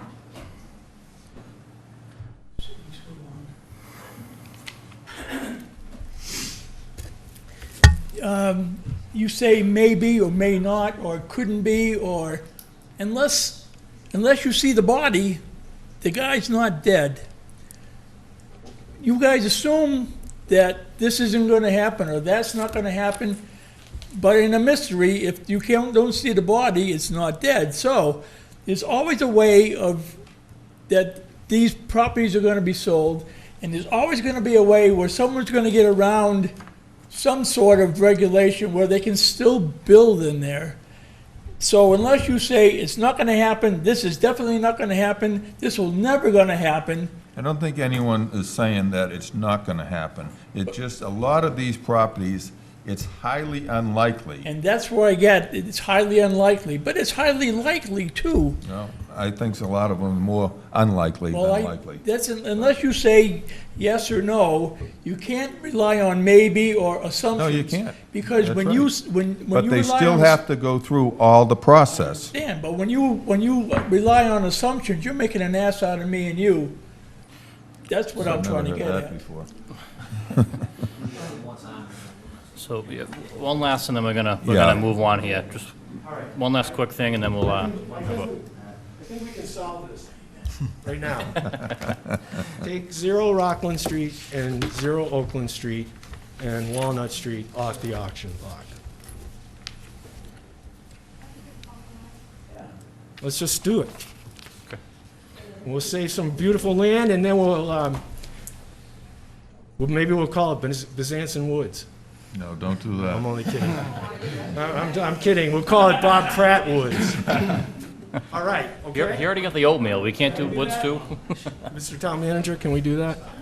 Oh, it's up to the board, but once we Can we do that, hear, Kevin? it's up to the board. We're Can we gonna do it, discuss, Kevin? so. Can we do it? Once we get the rest of the Can we do people to it, Alex? speak, and then we'll get going. Yep. Fourth time up, I should have just got it all in my system the first time.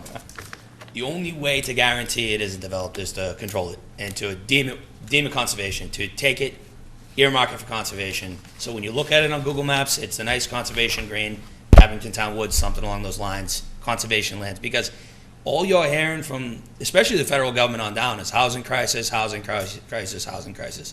And they're gonna make it easier and easier to build, especially once, we all saw it. Everyone said, no, we don't want that condo complex near the train station. We don't want it. You know what the developer said? I'll just make it low income 40B. I'll find some loophole to say your wetlands, enjoy your water. It'll trickle it'll go down. We'll build culverts and French drains and like they did with every other stream in town. Because if you talk to somebody who lived in town a long time, there were streams everywhere. They're not even there anymore. They're gone. They're underground in the French drain, and that's why we all have muddy yards, and because they've been built. This town's a swamp, and the town that's left, the undeveloped land that's left, is the least developed because it was so much more swampy than the rest. They're just building. It's going to come to a head, and you walk through. I challenge anyone to walk through Rockland Street or the Blueberry Hill area and not be wet up to your knees. It's soaked. And all of it leads to Hobart Meadow and the Taunton River. And I think that the only way to be sure that it stays green is to control it. Other than that, once it gets into private hands, they'll get the big money in, and the big money's coming south. The money that was north in the city is heading south. People, you got enough money and influence, and you got enough lawyers, they're going to find a way to throw 1,000 condo units in there. It might take 20 years. It's going to happen. It's going to happen, but I'm done. Sorry, 4 times. So, anything from the board? I will say, all right, step up. I think Yeah, after this, and we're gonna move on with the we meeting. have to move on. I just have one more comment on the Walnut Street, which would be 0 Washington. Have any of you gentlemen gone up there and walked any of this property, or did you just assume that back in 2016, whatever the Open Space Committee or whoever had that did their job correctly? I'm not saying they didn't, but have you gone and looked at any of the No, property? I left it up to them, no more so than I think I should go out checking on what you do for conservation.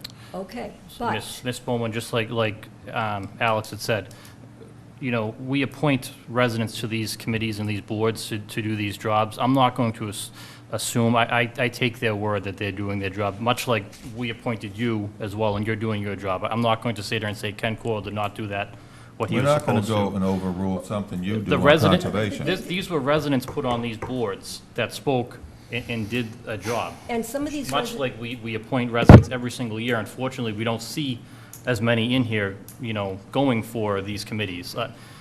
One thing to point out, on 4 meetings that I see here, no visitors at any of these meetings for these surplus land committees. So, like, it's hit on plenty of times tonight, communication. We need more communication. I don't have enough time. You know what I mean? I can't make these meetings. Sitting at this board, we don't get paid either. You know what I mean? We are here. We're giving up our time as well. We ask that every resident get involved. Every resident, the meetings are posted on the front door. They're posted on the town website. We're updating the town website. We're doing what we can. We're going to continue to improve communication, and we hope that everyone attends these meetings and speaks. the only reason I asked to see if anybody had ever been there is I talked to, I mean, I had like 4 or 5 residents that said, there's a sign next to my house that says auction. They weren't aware of it. And the particular one that's on Washington Street, which you have to enter on Walnut, as far as I know, is between 2 homes, and there isn't 2 driveways of land between these 2 residences.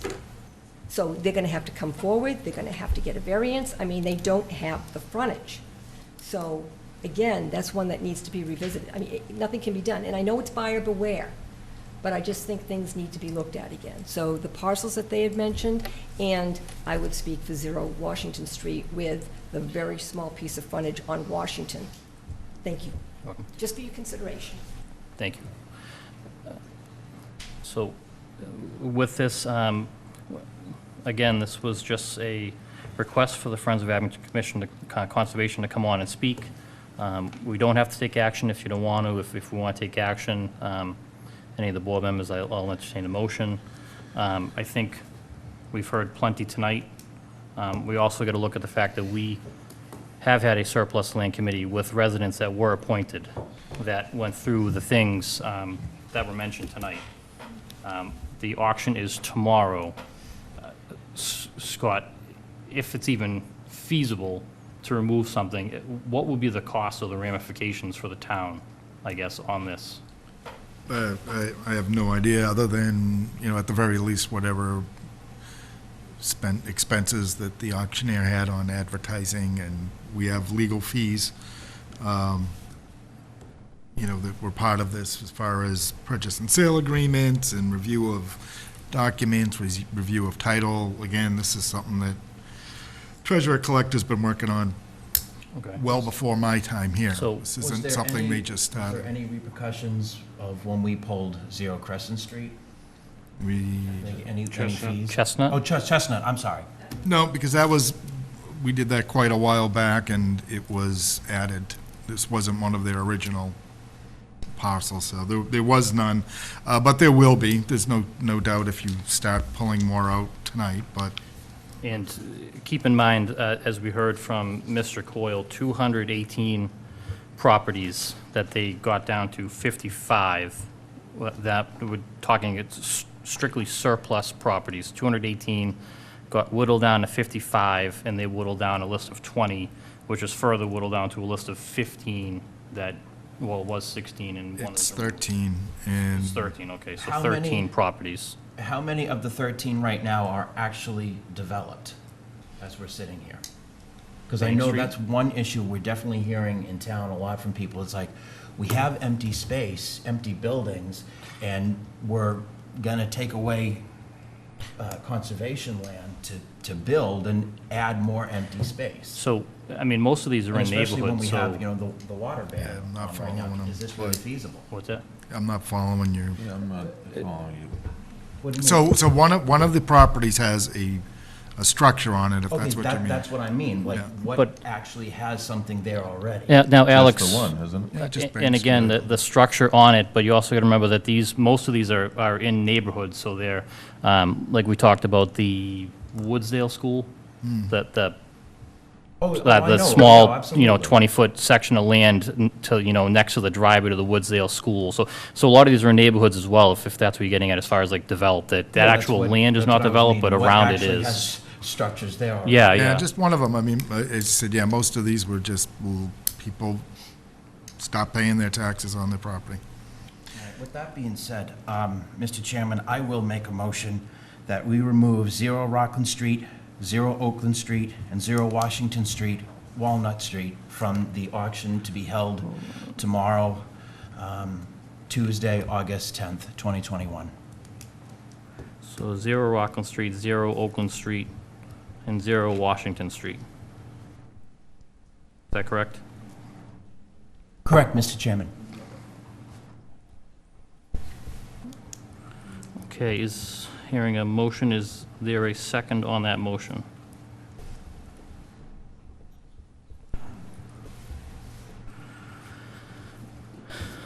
Okay, I'm hearing none. Any other further motions or discussion on this topic? Okay, I'm hearing no further motion, no further action on this. So we will move on to the next discussion on the agenda. Historical Commission, Park and Rec Commission, Island Grove Bandstand. Do we have someone to speak on this? Scott, do you want to give us a little update on this, or do we have someone to speak on this? I'm guessing, yeah, you guys requested it, not me, so. Actually, where's our historian? I thought I saw him in the house. The historian, I thought he was Well, I'm kind of a historian. the other one. Oh, the other one. I guess. The lawyer historian. Yeah, that The chair. Another graphic.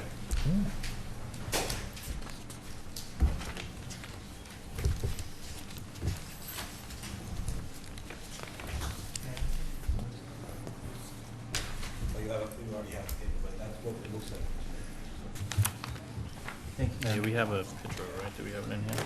My name is Doug Ulwick, 99 Dale Street. I am the president of the Historical Society of Old Abington, and thanks to the Board of Selectmen, I am a member of the Abington Historic Commission as well, as of last year. Thank you. In 2015, actually, July of 2015, I noted that the oldest structure at Island Grove, the pavilion up on the hill, was in rather precarious shape. All the internal bracing had been removed by vandals over the years. The posts were sinking into the ground. It was in tough shape. And I wrote a report for review by the selectmen back then, 11 July 2015, documented with photographs and historic photos and a suggestion of how to proceed to save the building. Not even at that point to restore it, just to save it so it didn't fall down. Well, it's still standing by habit, but at this point, the last building inspector saw fit to require that it be fenced off because it's considered unsafe. I agree with that assessment. I had actually asked him to condemn it sometime before that, just so someone would have to do something. Also, in 2018, I started an application to the CPA to find funding to do the work. I didn't follow through with it because if you've ever done a project application to the CPA, you need hard numbers, and I didn't have and couldn't get hard numbers on this. So we're to the point now where it's really sinking into the ground. It's really in tough shape. It's been isolated from the rest of the park because it's considered dangerous. And we have, as a historic commission, also met with the park commissioners, and everyone thinks something should be done about it. Right now, there's no money to do anything about it, and that tends to be a problem. I'm hoping the selectmen will find money to do something, maybe with a light of reimbursement coming in, find a way to get it done and apply perhaps to CPA retroactively for it once it's done. Also, I came across some other information just this past month. I was hired by a church in Taunton who got an emergency grant from the Mass Historic Commission to work on their slate roof. And they needed an architect to oversee it, so I ended up getting the job. I wasn't even aware there were emergency grants from Mass Historic Commission. There are strings attached to them. It's a matching grant system, and they do usually have a deed restriction on the property in perpetuity after that. But it's another funding source. This is, I think, an important building. You probably are aware that Island Grove is our only historic district in town. It was put on several years ago by the Town Historic Commission, and they actually oversee, to my understanding, the status of the Historic Commission, the Historic District Commission. Our only other historic property on the register in town is the depot. So this one's pretty important. And I know my Abington Celebrates committee I work with does a lot of stuff at the Grove, and we've had a lot of support for it. But this building needs help, and we're kind of at a loss how to do it. I'm hoping that one of the things that can happen sooner rather than later is we can find a builder who specializes in historic structures, because that would go a long way in terms of any grants or anything else, who can look at the structure and look at what we want to do with it and give us some numbers that will actually be something we can use to apply for grants or find some other funding sources, because we still don't know exactly what it would cost to do it. So we come to you looking for support and looking for solutions. And that's what I have to say. Is there some, okay.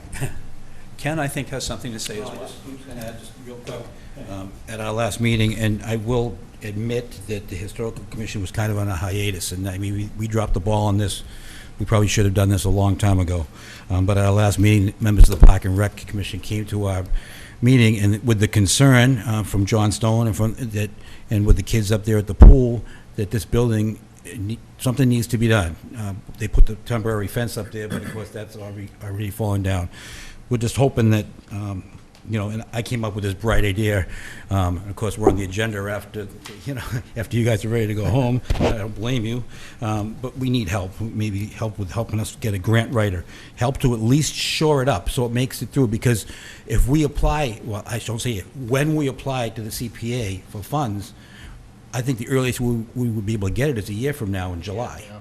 So if we use the barn at Griffin's Dairy as an example, we lost that barn through vandalism, and that's going to be so easy to vandalize. So hopefully we can shore it up somehow, put a chain link fence around it if we have to. But, we'd like to see it last at least till next year and then indefinitely after that, because as Doug said, the Grove is Abington's only historic district. That's where Abington Celebrates gets together. That's where the zip trip went because of, the historical, and that's where all kids go in for swimming. That place is, lots of dog walkers up there. There's a lot of things going on up at the Grove, and we just want to make sure that that doesn't get vandalized. So anything you can do to help, any ideas that you can provide, please let us know. So, and we will promise to work with the CPA to get some funds. Ken, when you were on the board in 2015 or 16, whenever this came up,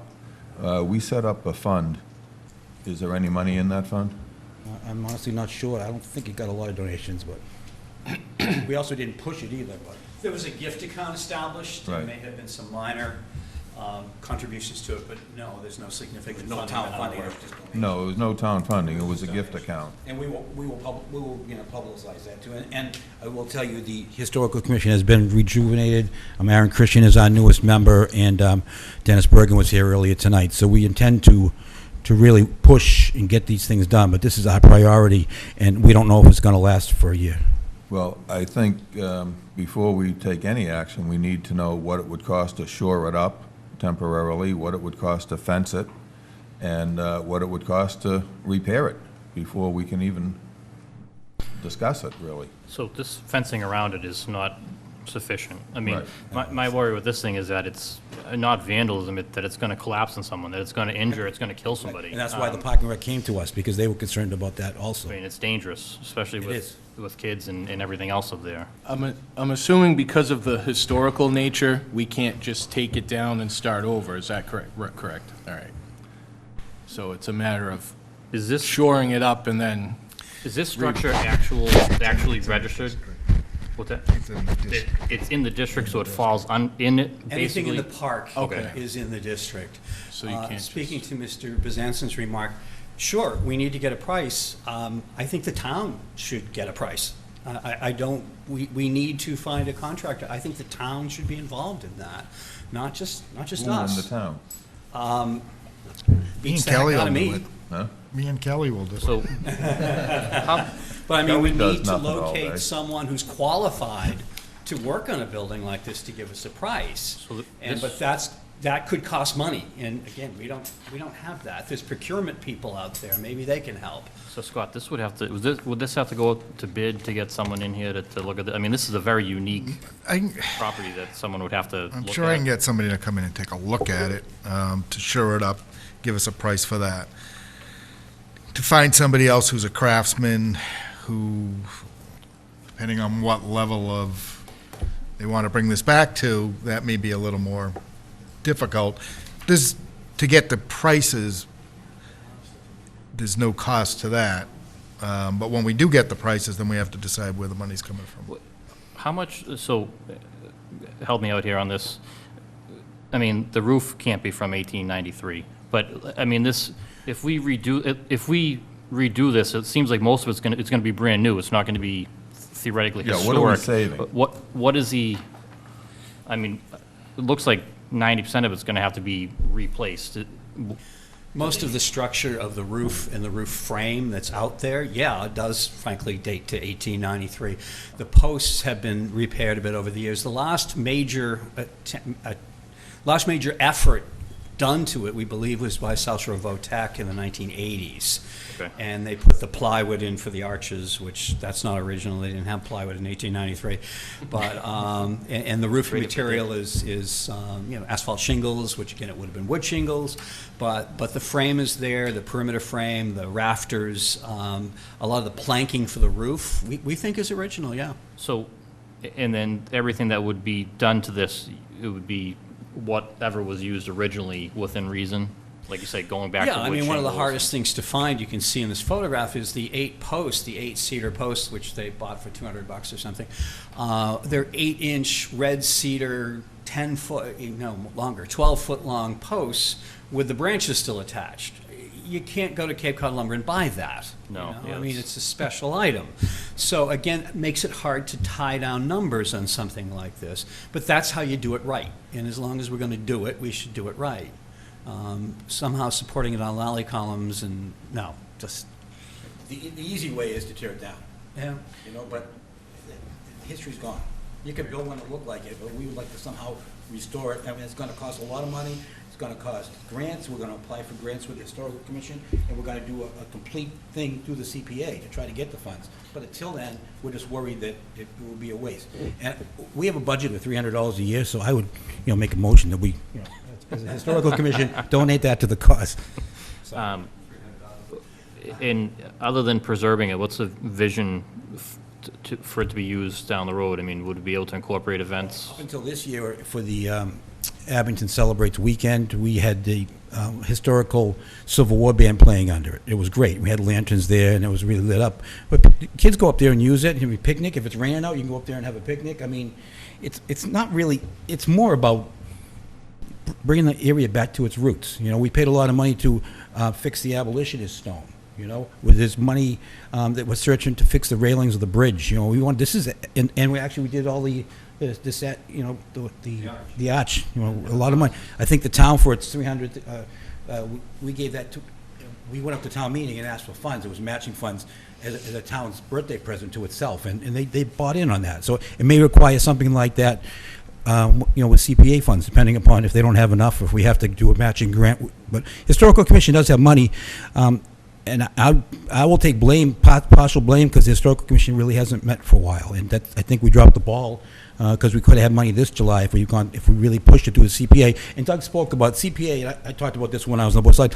It's tough to get things through, because it's your baby. You have to bring it up. You have to come up with estimates for prices. But we don't know what the prices are. Yeah. Alex is probably the more knowledge. Not touching that. Oh, exactly. And the lumber prices. I mean, I can I mean, imagine they're what going it's down, gonna- but still, it's crazy. I can imagine what it's going to cost, to get prices on it. We're just looking for some help, maybe, to at least shore it up or put it. Well, I think we should have the building commissioner get some information on what it would cost to shore it up for now, even if it is with lally columns temporarily or whatever it takes to, just so it doesn't fall over. I mean, in the interim, though, safety, we got to put a better fence up than this. Yeah. I'm Kelly Johnston, I'm the recreation coordinator. So this is something we'll be discussing at our next recreation board meeting. I had spoke to Scott about a temporary fence, so it's, like the temporary construction ones, it's a little sturdier, obviously, than that. Right now, they are very expensive because more construction, they're needed for them. That's probably our best option. How many feet of fence do you need? I honestly don't know. It has to come out a little bit in case, off chance it did collapse. It needs like a safety barrier around it. So that's something that is just a cost of where will that come from as well. Does that come from Park and Rec budget? Did they come out and give you an estimate yet, or? Nobody came out and Okay. gave an estimate yet, so that's just from looking on the website and kind of reaching out to the main supplier that I was able to find. So that's just another, I think that's probably gonna be the best bet until something further can be done about it, but that fence is in the works. Would you expand the area a little bit too, so it's not, I'd Yeah. like to give a good amount of space there. Well, I think we probably do two approaches. If we go forward, we'll get the fence, put the fence around it, expand the area, and at the same time go in and shore it up with some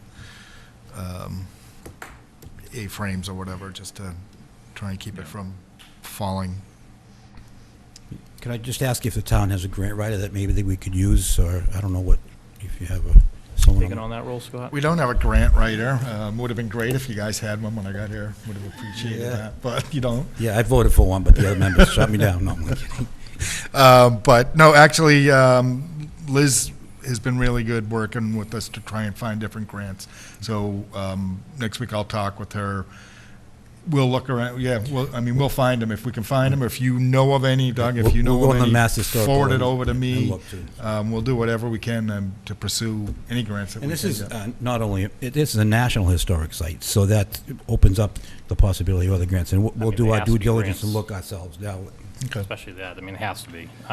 Let me just tell you this. George from Hawkeye Fence just texted me and said that he would loan the town the temporary fence for 6 to 12 months if we need it. So I'll work with him tomorrow to get that up there. Awesome, thank you. Should we give him a double plug?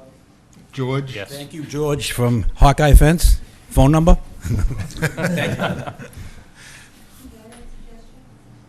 Yes. It's just a building suggestion. Come on, why not? Karen Bowen, 937 Plymouth Street. I've got two friends that have just had barns and riding rings made, and they hired the Mennonites. They came up and did a phenomenal job. They will work with electric tools, unlike the Amish, but they were very reasonable. A group came in and they pounded out a 120 by 80-foot riding ring with the stalls. It's magnificent work. And if you wanted, I could find out who these people were, and you could at least, because they're craftsmen. Be and they helpful to take get a pride. price. If you could get the information of Scott, that'd be great. It's some, because people who are antique preservers that are gonna come in, they're gonna be charging you a couple $100 an hour, if not more. The guy that I use on my 1806 house charges me $100 an hour. so it's falling apart. But I will find that out for you. So Kelly, I'll set up with you or John tomorrow in Hawkeye, okay? So, outside of the fence, that gracious offer, I mean, where are we getting money for this right now? Do we have money? Where are we gonna? Well, it doesn't look like we need any for the fence. No, Well, we're I all mean, set if- for That's the good. fence. So I'll get us the, What's it gonna be? Shore it up, yeah. I mean, it has to be We'll, much to, yeah, I don't know how much it'll cost yet. I'll get some prices. I And mean, if we go forward with it, we'll find a way. If we can't, find any grants that would backfill it or whatever, we'll have to do some sort of a transfer from available funds at the end of the year. So it, at least to get it started, enough to make it safe. and would all that, could all that be applied to CPA and get that paid back by CPA, or? I believe so. I believe if, it'd be part of the preservation. If we But, can't get it has to become part of historical preservation. It has to be put into the whole project for them to approve it, but I think that they would be able to.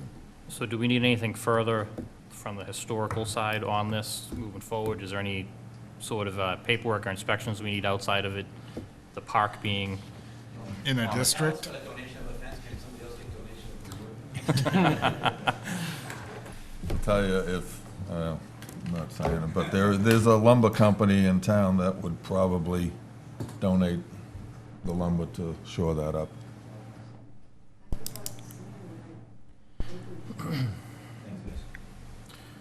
Could have plugged him on the zip trip. Okay, so, and Kelly, you had said Recreation was meeting on this next meeting as well? Or you were going to discuss it? Yes, we did have Dennis Burgeon, I guess he's the chairman of the Historical Commission, come in and meet with us. No official vote was made by the board. It was kind of just more of a conversation. Rachel Collins attended the historical meeting. So it's been a conversation. Nothing official has been voted on it. So, in light of the other conversations tonight, in communication we've heard over and over again, I think it would be good if all the boards, basically, if you guys did discuss it in length and, maybe discuss what we talked about tonight, and then we can discuss this again, just so we're in full communication and all the boards are talking. Yes, definitely. Okay.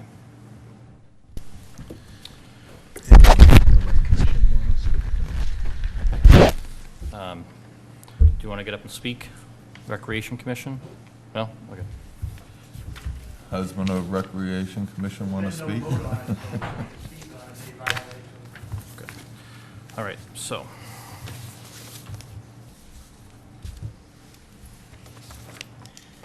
Moving forward.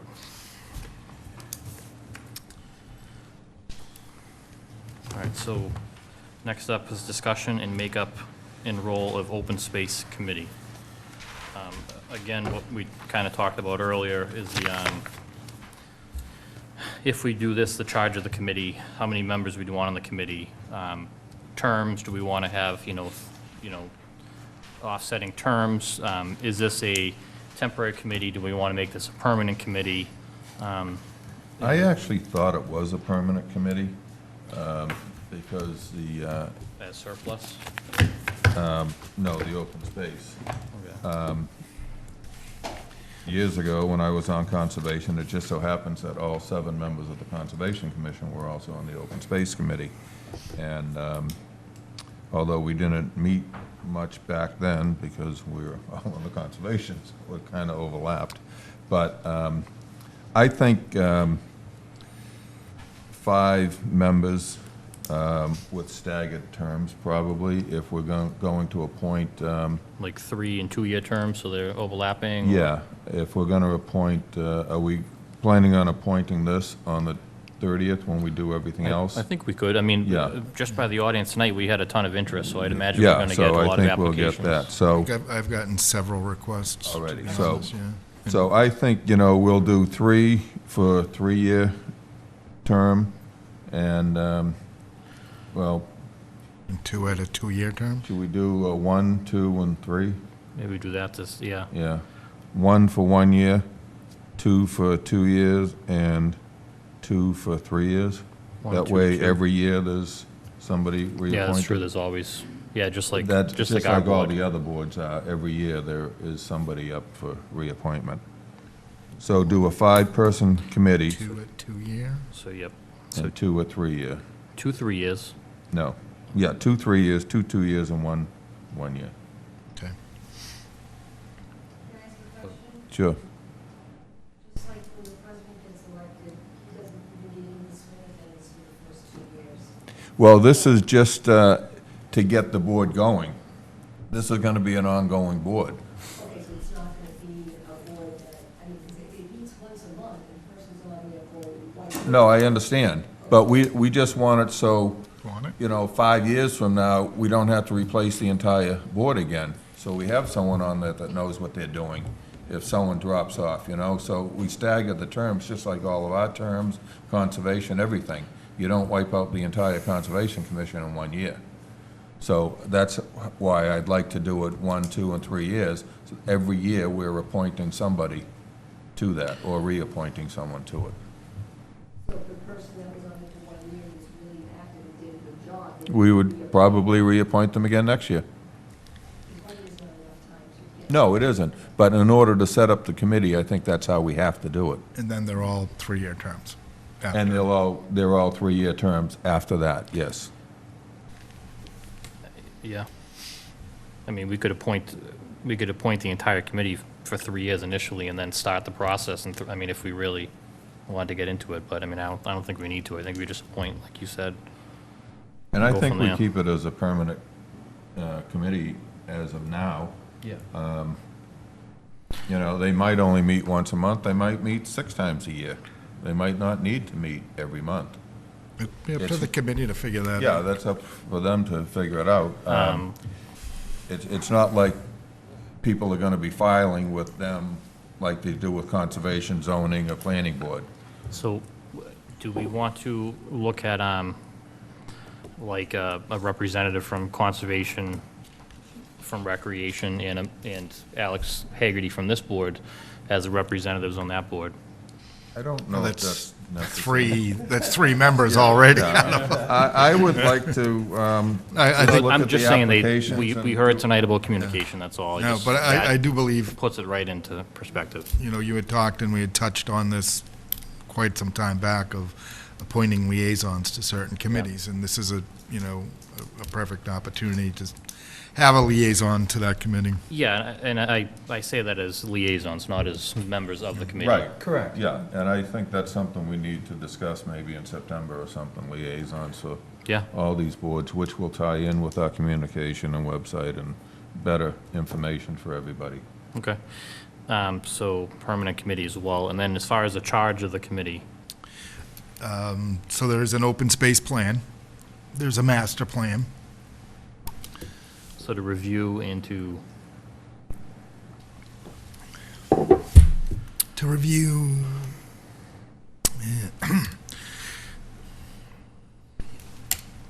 don't know, to put forward the agendas of those plans, or the,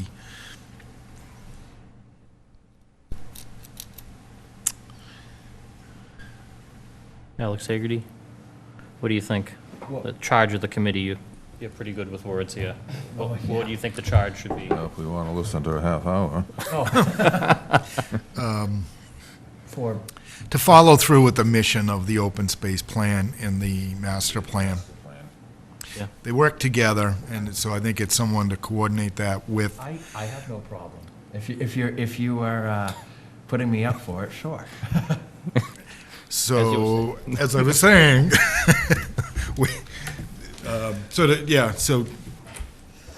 so they can work with the, with the town departments as far as, the assessors department and the treasurer's department on these lists. They can also work with the planning department and on the master plan and making sure that, we follow along with Okay.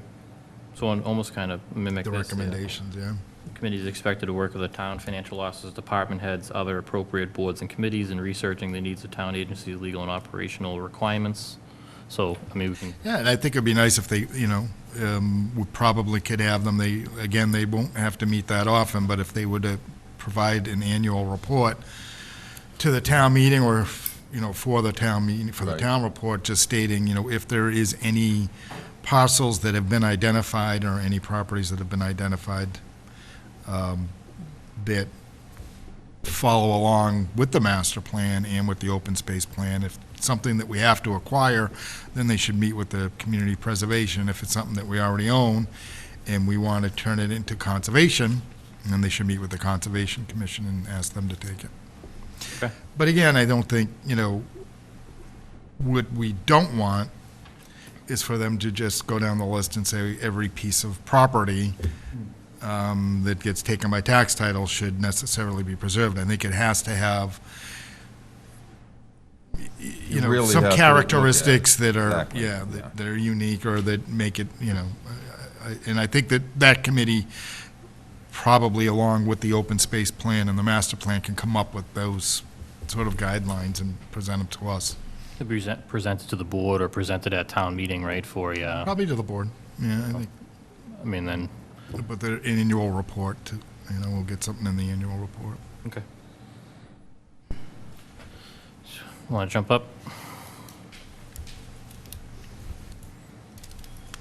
I'm Rick Collins, 74 Orange Street. I'm a member of the planning board.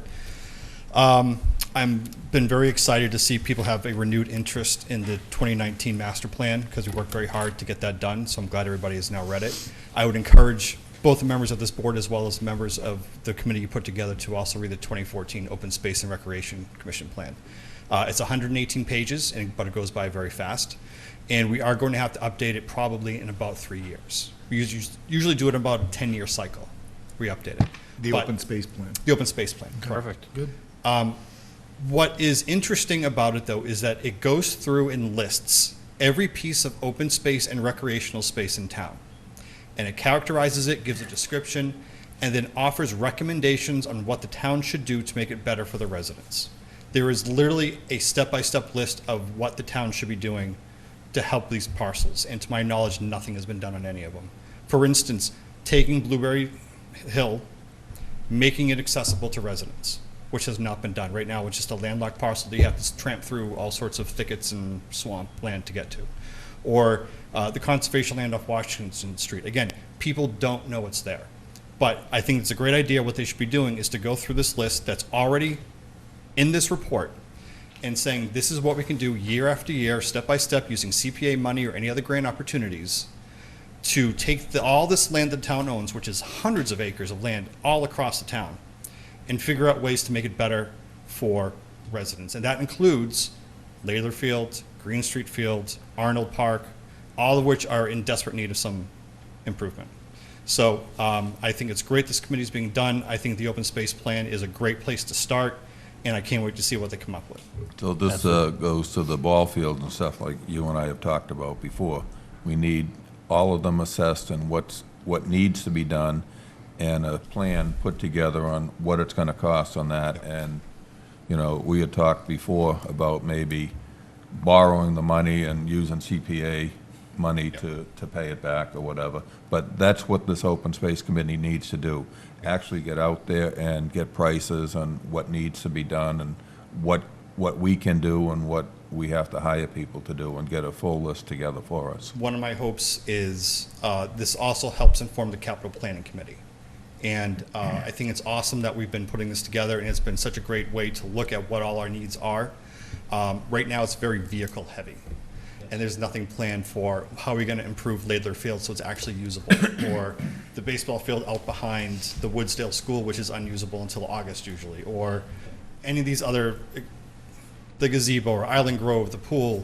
None of this stuff is on it, and they all have needs as well. So I think this would be a great way to start to put together a list of needs that we can include with that plan as well. Yeah, absolutely. And the other Collins Center will be on board, hopefully, to help us with that. Yes. Thank you. So any further discussion on that? Okay.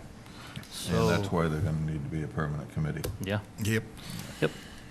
Like I said, we had a lot of interest, so Yeah. I'm looking forward to it, and, we get it posted on the website. It's up there. It's up on the website. We have the We've gotten deadline of the 25th. Yeah, we made it concurrent with the other deadlines, so we could do Like them the all. policies and procedures says, So the we're- Wednesday before the So meeting just of our Wednesday. appointment. So just to be clear, the Wednesday prior to our meeting, so Wednesday, August 25th Is the deadline for all applications for all boards and committees. End of the day on the 25th, Yes. 4:30-ish. 4:30 PM, Exactly. 25th. Exactly 4:30. And then next year, we will appoint in the end of June. Yes. We'll appoint all the committees then. Not like this year and do it. With our new system. That's right. So, last You but will not have a least, system. we have been I'm waiting working on it. for this town manager report, so we are all ears. Did you all have a chance to review? The town manager report? No, We missed it, didn't. did we get it? No, I didn't get that email. Well, as you know, we'll be onboarding. I think we've mentioned, we've hired a new admin assistant for the ZBA and the Concom. We will be onboarding that person. The person will also be responsible for our website and Facebook coordination and facilitation. I've signed a contract with a company called In-House Alternatives. Samantha Linehan, who's actually a resident of the town, will be assisting us. The first thing you'll see, hopefully next week, or within the next 10 days or so, I'm going to try and get a questionnaire out to everybody, to the residents. We'll post it on our website, on Facebook. All these gentlemen here, we'll post it on their Facebook. And basically, we want to try and get some feedback, like the resident today who spoke, just what it is that that you're looking for. I thought one thing I heard was very interesting is that, some specialized Facebook pages. Why do you have to go to the town website if you specifically just want to know what's going on with conservation issues? So that is very helpful to know. You'll see a big change in our website. It'll be a much more user-friendly dashboard type website with some portals. I think we'll have a larger presence, or significantly better presence, on Facebook. So are you, I'm sorry to interrupt, but are you suggesting that, like, this person we hired for conservation and zoning actually do a conservation and a zoning website page? Facebook page? It's possible that we'll do that, yeah. There may be several, depending on what's going on and what kind of reaction we I get. think that's a good idea. So there'll be, part of the link, we're going to reach out, and we may be using Code Red or Constant Contact to try and get newsletters out to people and as much information out there as possible. So we're looking forward to it. It's been a long time coming. It's, the first thing that I actually noticed when I was coming to town, trying to find some information, is that, just a lot of things could be better kept up to date. So that's sort of a main goal, that, and then how we get it out to everybody. So we also did get our town accountant is leaving us. We did get a letter from that, so I'm starting a search for that position. And our assistant health coordinator position, she left also. So we're going to be doing a job search for that position. And we were hopeful to announce a new police chief this evening. But the candidate that we had, that you had met in executive session and that we had agreed to come to an agreement with, has gotten a counteroffer from his current position and has decided to withdraw his application with us and stay with that. So I am going to meet with a few of the other individuals that we had originally had applied. We're going to invite some more to do an assessment with our consultant, and hopefully, before the end of the month, I'll come back to you with some better news. That's it. Do you want to hit on the Island Grove Bridge? I know you said... I'm going to have a meeting on that tomorrow with the DPW director, John Stone, and I. We're going to meet with apparently, I think there was a committee at one point that was looking at it. Sean Riley had mentioned it to me, so we're gonna have a meeting and just kind of see where everything left off. There are some issues with it, and one of our rec department chair, or commission members, was kind enough to point out some of the issues with the railings and the need for repairs out there. So Did we have an engineer report done on that? we do have an engineer report. Okay, that was done just a couple of years ago. Yeah, so that's kind of the discussion tomorrow, is to see where that left off, where that engineering report left off, and what the next step is. Obviously, we want prices on what it'll cost to do the repairs. There were some things that were identified when we met out there that I think we probably want to do some emergency repairs on, just to make sure we don't have any problems during the night of the fireworks. Okay. And when we do that notification system or get it going, I know we talked a little bit, but I'd like to be able to see, we can give a good push to the community, but, they can sign up for different types of things if they want to get, road updates, if they want to get health updates, general updates. I think they should be able to go to a site and be able to click. Whitman has a pretty good site that you can. Well, I think that's the Code Red one, but we also have it in our Civic Plus platform. But what I want to know, and what I'm hoping to find with this, working with the consultant, and hopefully, we'll get some positive feedback, from the people who are going to use it. What else is there out there that you'd like to see? Like we said, individual Facebook accounts for certain departments. The thing is I don't want multiple end users, or at this end of, I want us, again, it can be a great tool and a great communication device, but as you know, it can also. Yeah. Well, I think, like the town's Facebook page, we can post on there, but it's not open to comments and everything. Well, We post announcements. I don't think it should be for discussion.